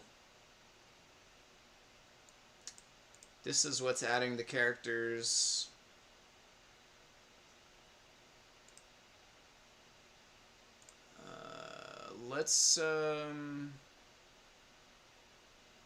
Let's just do it like this. Glyphs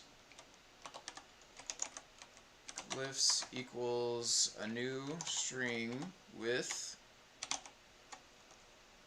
formatting thing, and then a new line,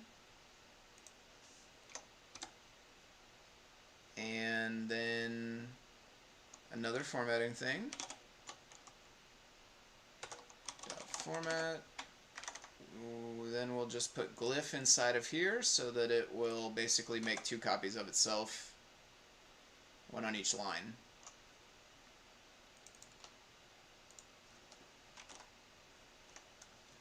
Okay.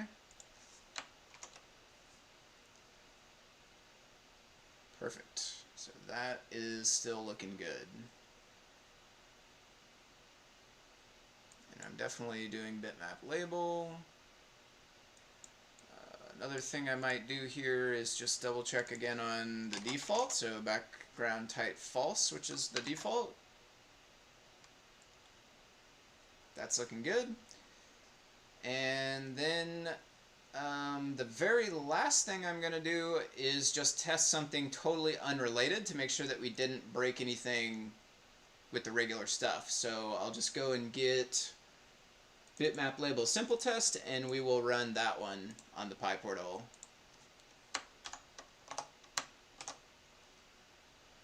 So again, it's definitely using Bitmap Label there, which is good, because that's what we're testing.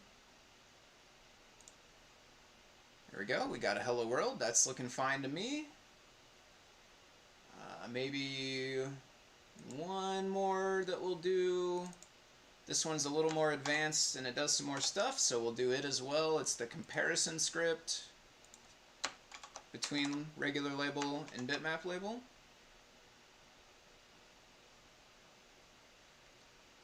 There we go. Okay, so one thing is it was designed to work on a little bit bigger of a screen, maybe a PyPortal Titano or something, so they do overlap a little bit, but that's fine. And it is working fine, so I think we're good to go here. It doesn't look like we broke anything. It does look like our changes are working. So I think we're ready to finalize making this PR. What, this person ever say anything more in the chat, Jose? No, not sure what Jose meant. What OS am I using? I'm using Pop OS. It's a version of Linux. I think it might be built from Ubuntu, maybe? They have an exclamation point in the name like this, Pop OS. Yeah, by System 76. So System 76, they sell laptops, and I bought a laptop from them, and it comes with this OS on it, Pop OS. It's pretty nice. This was my first time actually using Linux on my personal computer, so it was a bit of an adjustment period for me. For a while, I was a Windows 7 holdout for a long time. I never really moved over to Windows 10. And finally, things stopped working on Windows 7. And I still didn't want to use Windows 10, so I ended up with this Linux laptop. I like it. I like it quite a bit now. It took a while to get it set up how I wanted. And I'm kind of dreading the day that I get a new one and have to do all of that stuff again. But it's pretty nice. How do I like System 76? I think it's pretty good. Yeah, the hardware is solid. It's you know, nice. I got a nice and beefy one. It has a bunch of RAM. They have all kinds of options on there. So I got like NVMe storage. So that's really, really fast. Even faster than my old solid state drives. It can hold a bunch of RAM. I think it's got, I think I ended up with 32 gigs of RAM, but it can also go up to 64. So I'll buy some bigger chips one of these days and go up to 64 gigs of RAM. It has a built-in graphics card, and it's got a mode where, like, when you go to run something,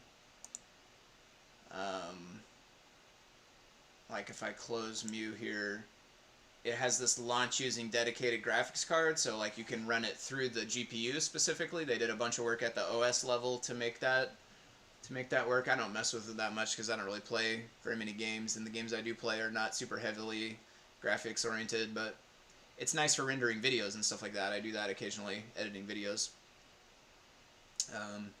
Are we good to go here? I think we probably are.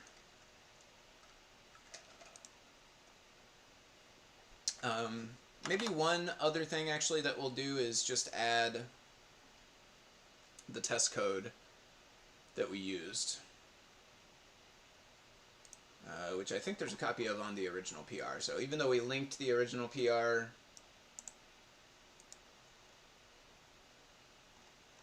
we can go ahead and put this test code in.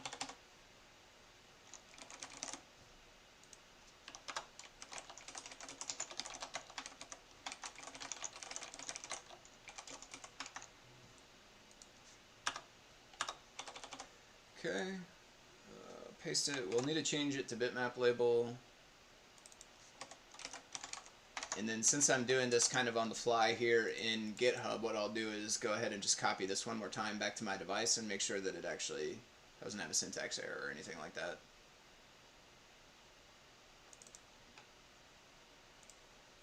It's really nice the way that Bitmap Label and Label have basically the same interface. That way, you don't have to change very much. Like all I did was change the import here and change the class that we're getting it out of there. Everything else works the same, so it's really easy to switch back and forth if you do want to try it out.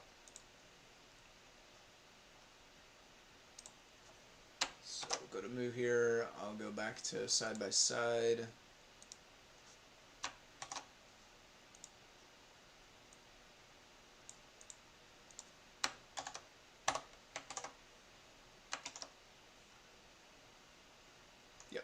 Okay, working fine. So now we got our test code in the PR, so that way anybody who reviews it can just copy paste that if they want to test on similar device. We'll do a preview here. Added a bitmap font. It's analogous to PR 102, which was for label. Tested on a PyPortal with this code. Yeah, that's looking good. So I'm going to create this. Maybe we'll check the changes too, actually. Yep, we're no longer measuring M. Instead, we're using Ascent. Shows this got removed. I think, truthfully, it probably just got changed to a different area in the file. This is Bitmap Label. Line spacing Y pixel. So there's our new get ascent descent. Yeah, basically what it did is it's got the changes all intermixed. So it shows this as getting removed and this is getting added, but really we did not actually remove this. It just is in a different location kind of in the file, and GitHub is a little bit confused about what was where. So yeah, there it is down there, untouched. So that's all looking good to me. So let's go ahead and submit this.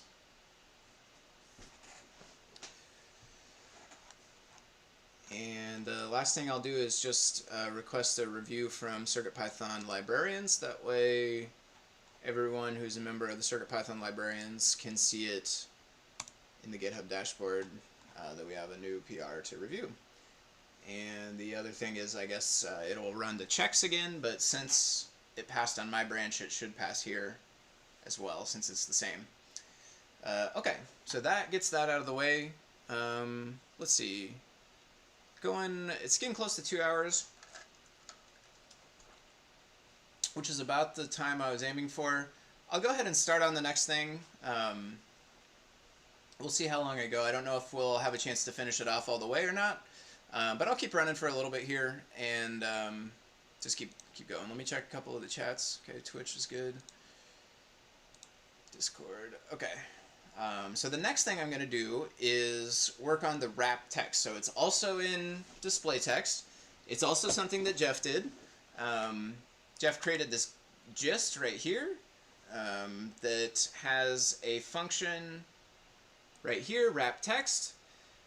which takes a max width, and that max width is in pixels, and it will basically add new lines to the text wherever it needs to in order to get it to fit within those allotted pixels. So what we're going to do is take this from the gist right here, and we're going to put it into the display text library, and the place where we are going to put it is right here inside of init, because there is already this function wrap text to lines, which does the same thing, except for instead of taking a width in pixels, it takes a width in characters. So you can tell it, like, I want to wrap to 30 characters or something like that. But pixels is much nicer because we will be able to have that static size text box that I was talking about, which is going to allow us to work with the grid layout that you might have seen on the PyPortal when I very first started. So all that stuff is going to end up working together, but the one piece of it today we're looking at is this wrap function that Jeff created. So one thing before I get too far ahead of myself, we should not change this yet, so I'm going to roll back. We should make a new branch to work on. So let's go to terminal, git checkout. Yeah, you too, John. Have a good weekend to you as well. Thanks for stopping by and checking it out. Appreciate it. Git checkout -b. I've finally memorized this command. I tripped over it on one of the streams a week or two ago, and now that was finally the motivation I needed. So it's git checkout -b, the name of the branch. So we want, this one will be wrap by pixels. Then it's the remote that we want to start from. So Adafruit master. And the most important part, this flag right here, no track, tells it not to track the Adafruit, not to track this actual remote. That way when I go to push it, it pushes it into my own repository. And now you can see we're on wrap by pixels right there. And the other thing is, if I click up here, this will refresh and it shows wrap by pixels in PyCharm as well. So now we're ready to start adding this code in. So what we will do is grab Jeff's function, wrap text. We'll probably add to the name pixels. That way it's explicit about the difference from the other one.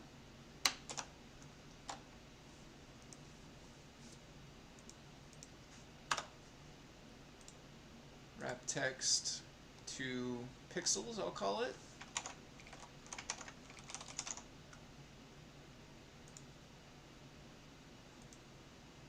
And it basically takes the text you want to wrap and then just returns back to you a string, I believe. Yeah. Turns back to you a string that has all the new lines inserted. So I actually have not had a chance to test it out yet, so you will get to see the first time I try this. And I'll just use my Pygame display to start with, just so that way I don't have to bounce back and forth to the camera.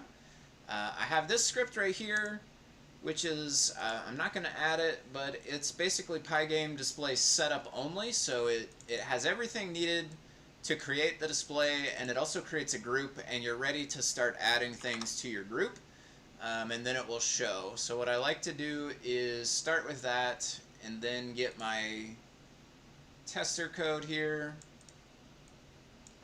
One thing I'll do is copy the imports to the import section. This might have been made for magtag, which we don't need. Imports will be different. This is going to be from Adafruit display text, import wrap text to line, no, to pixels. Okay. Some of this stuff we may not need, but we'll have to copy the rest of the code first. We don't want to do magtag.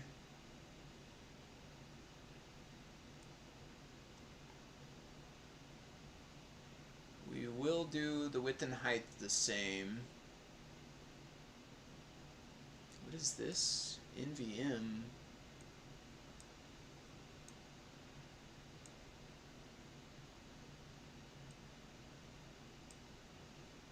It's saving.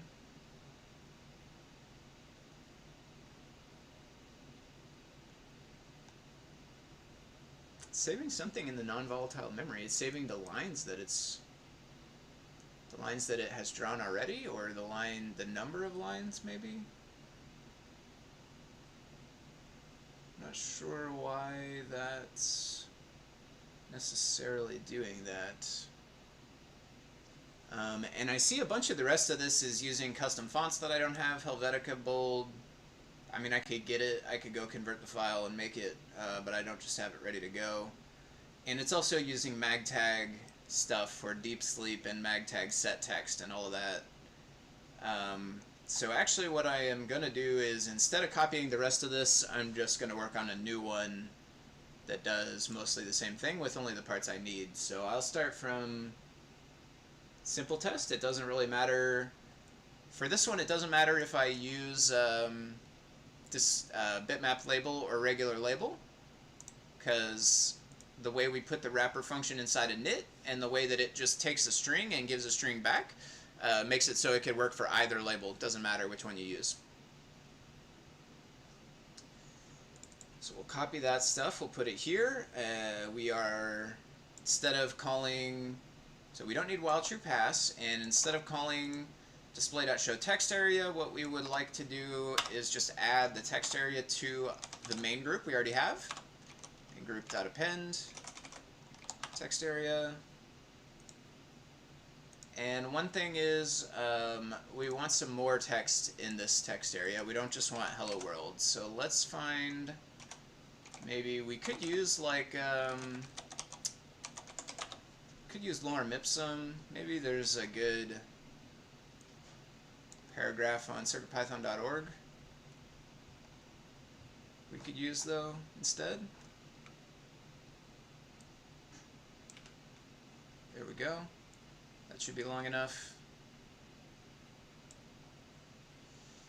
So let's see what we're doing here. We're setting it to 1010. Putting that text in it. Okay. Let's go ahead and run this. It's not making use of the new function yet, so it's not actually a full test as of this point, but we just want to make sure it's going to work. There we go. Okay, so it's got our text there. One thing is it's really, really small because of the size of the default font, but that's fine for right now. We don't really care so much about the size of the font. I could scale it, or I could choose a different font, but it's not really important to the specific test, so I'm just going to leave it. We'll close that. We'll use the new wrapping function. So back in the test code, let's say, instead of setting this to just text, we'll say wrap text to pixels. We'll pass in text. The number of pixels will be, let's just do the size of the screen, which is 320, but instead of hard coding it, what we could do is say display.width, and that way when we go to transfer this code to a PyPortal, it will work the same. So we'll say width. Let's run this again.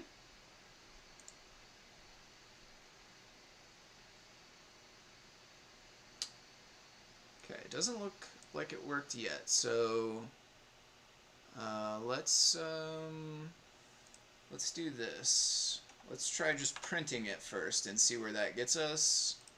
And let's make sure display width is correct. We'll try a few things here. So let's just print text first, and then let's print wrap 2 pixels text display.width.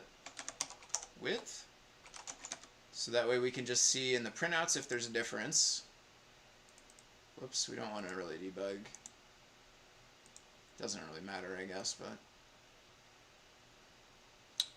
Okay, so those are both the same. So one thing that might be throwing this off is the different font that's used on this compared Blinka Display I/O compared to CircuitPython devices. The other thing, why don't we print display.width? I'm pretty sure that works, but you know, if it didn't, then it could cause this problem. So let's just make sure that actually has a value that makes sense. Like 320 we would expect. Yeah, okay.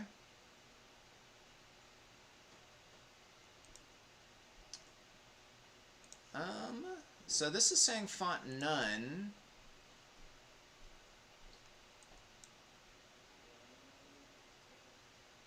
Load glyphs. I wonder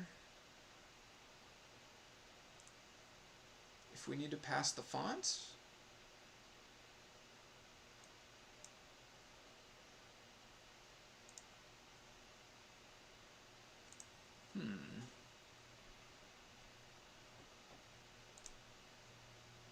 Let's try passing the font.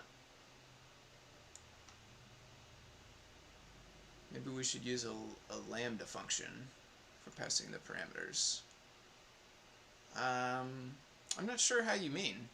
If you put an example of what you mean in the chat there, you can take a look at it. That's another one of the things though. Lambda, I don't have a whole lot of experience with. I've used it a few times, but it's one of the concepts that I don't have my head fully wrapped around all the way. I mean, I know usually what I use it is to like map a function to a loop or something like that. Let's try passing in the font here. Actually, let's make this smaller. Instead of display width, let's just say like 40 pixels first and see what that does. Probably not going to make a difference. Does make a difference. Well, that's interesting.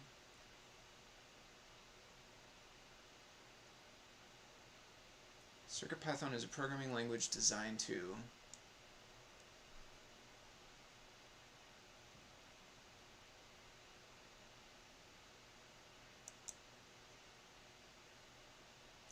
Is it still wrapping to characters?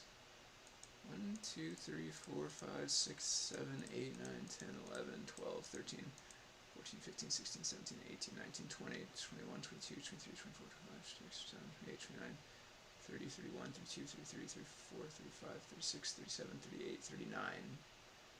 It's wrapping to the number of characters still. So if we did like 10, it would only do CircuitPython by itself or something? Yeah.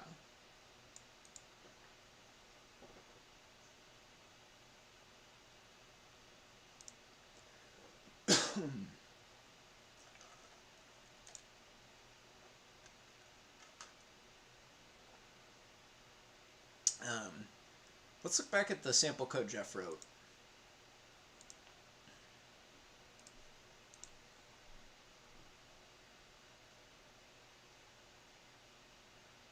So it's reading text out of a poem. That shouldn't make a difference. It's reading it out of a file, and ours is just hard-coded, but that's okay. Add text.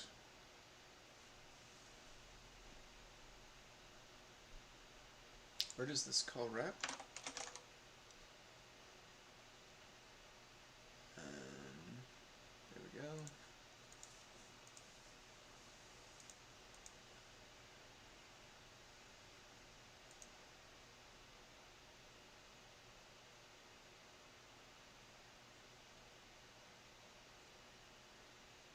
Newline.join. Does it return a list? Maybe it returns a list and not a string. And then I was only showing the first row, which matched up with the size of the display.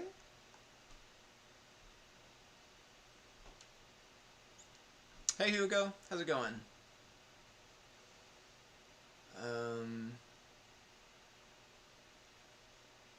Turn new line join lines. Now I think that should be a string.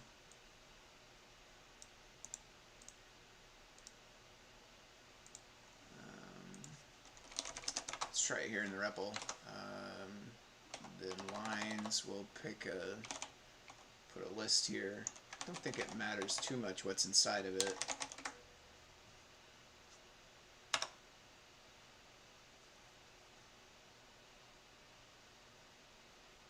I was wrong. Apparently it does need to be strings, I guess.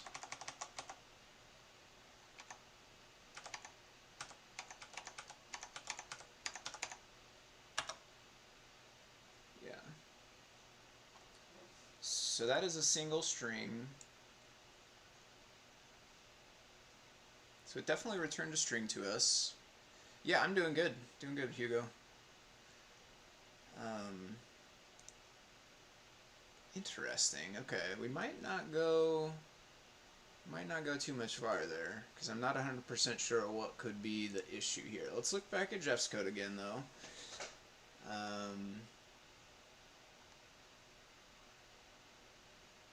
There's only one return in wrap text, so it's not like, oh no, here's, okay, but this is in an inner function measure.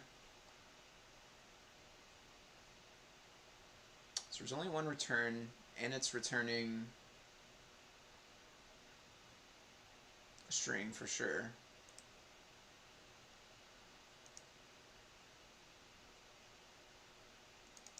This is wrapped to pixels.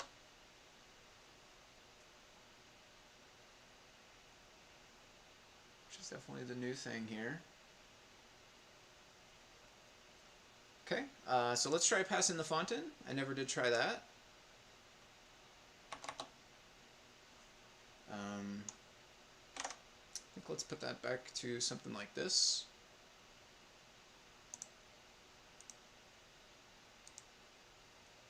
Because 40 pixels is probably maybe not even enough to fit the word CircuitPython, whereas 40 characters is the whole first line here. So let's pass the font, which is terminalio.font.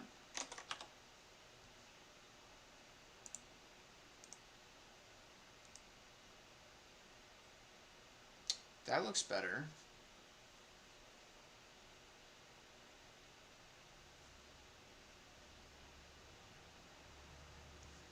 Yeah, you're welcome. I'm glad that's helpful for people with the PyCharm. Yeah, I'm a big PyCharm user, and the getting the stubs in there was amazingly helpful to get IntelliSense and stuff. I'm so used to PyCharm doing a lot of the finding and you know, knowing what parameters and returns are and stuff like that. It's super helpful. I was really excited when I learned that. That was real quick shout out to Discord user Critic. I think it's like KRITTIK or something like that. That was the person who originally figured that out, as far as I know. That was the person who shared it with me.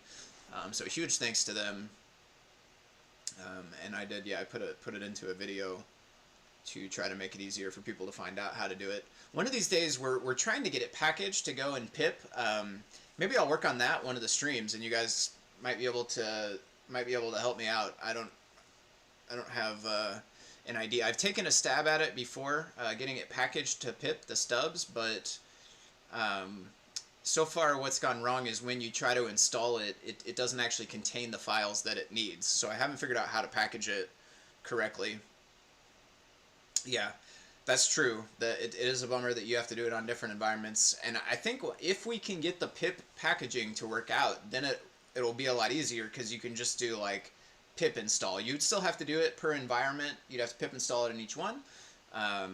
But it would be a lot easier. You wouldn't have to go through all those weird menu, submenu, all that stuff in PyCharm.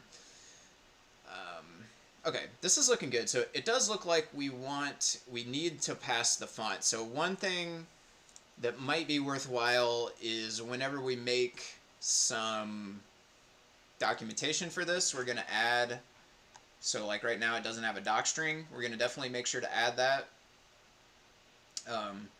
We could probably leave a note that says like you really need to pass you really need to pass font. Honestly, maybe we should be checking for font to be none and raising an exception, possibly. I feel like it's probably better for it to break than to just fall back to wrapping by characters, because it might be confusing about what happened. So let's trudge on for now, though. So it did wrap to, I'm guessing, probably 40 characters. It figured that out.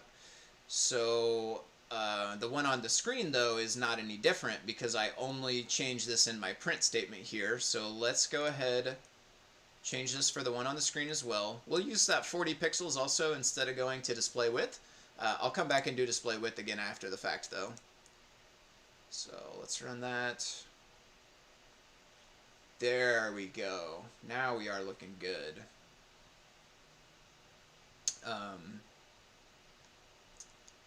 One thing that might be good is if we could see another representation of 40 pixels to see if that's working right. So one thing we could do is add a background color. Just like this, color. I'll just use that blue again. I like that color, nice blue. Yes, background color. This doesn't get passed to wrap though. This gets passed to the constructor.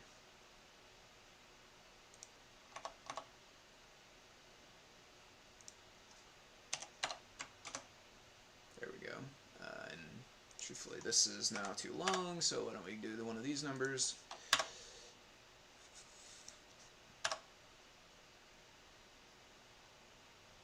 Oh, I messed this up. I have text area again inside of here.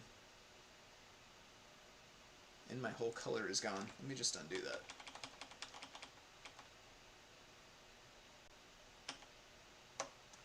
Okay, back to here. Let's do this first.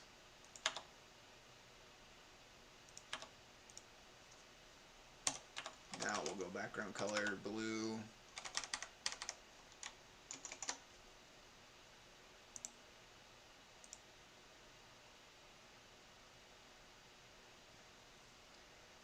So that's looking pretty good. One thing I'll do is I'll draw another bitmap that's 40 pixels, because I don't have an easy way of knowing if that's actually hitting 40 pixels correctly or not.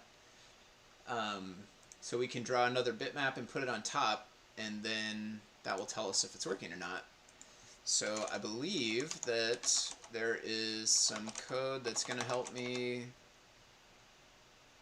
inside of the main display I/O guide here.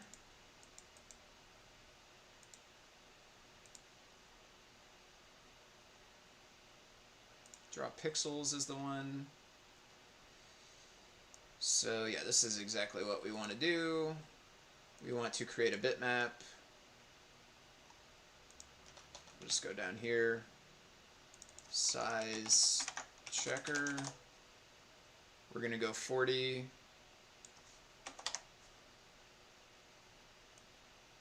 We'll just make it square.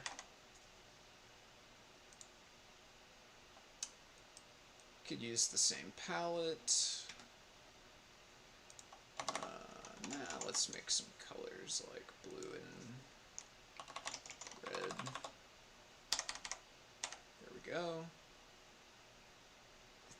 I think we're only going to use one color, but that's fine. We do need a tile grid. We change the name of the bitmap to size checker. We already have a group. We don't want to draw 1 pixel, we want to fill. So we can go size checker.fill, and we choose the index of the color we want to fill it with. So let's fill it with red, since our text box is blue. So index 1 is red, and then we just need to add the tile grid to the group we already have. So that's called main group.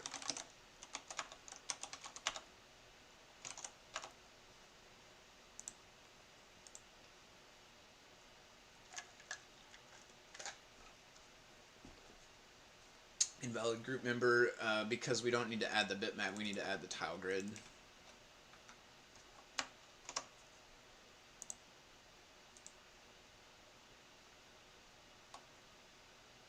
There we go. Oh, okay, so 40,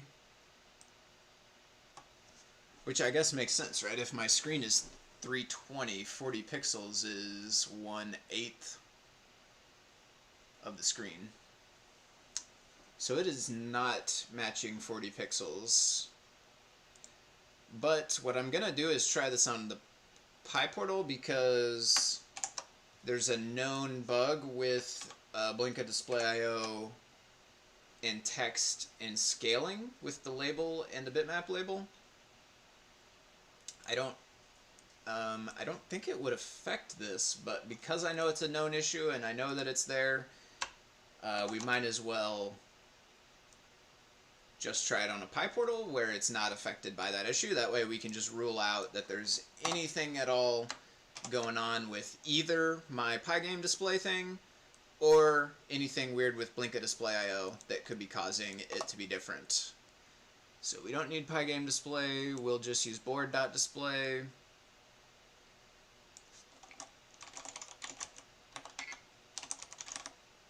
And everything else except the loop should be the same. So we'll resave that. Of course, we don't have that function on the PyPortal because I didn't copy it to there.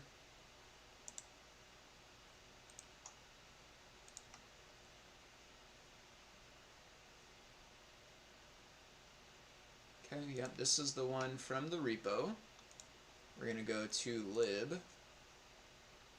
I can delete the one that was there because that's what we tested a minute ago. And it's in the repo now in my fork, so I always have access to it through there. Okay. Okay, that looks the same on the PyPortal. So we do have some kind of problem. It's not quite wrapping to 40 pixels. We'll have to figure out what's going on with it.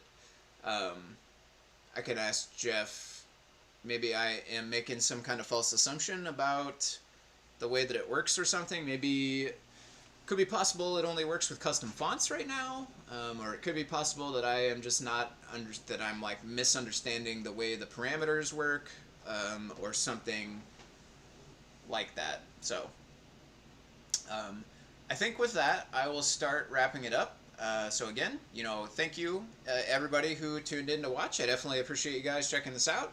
This is pretty much going to be the go-to time. So Saturday, it's Saturday morning for me. I'm in the U.S. Central time zone, so it's 10 a.m. roughly my time is when I will be streaming on Saturdays.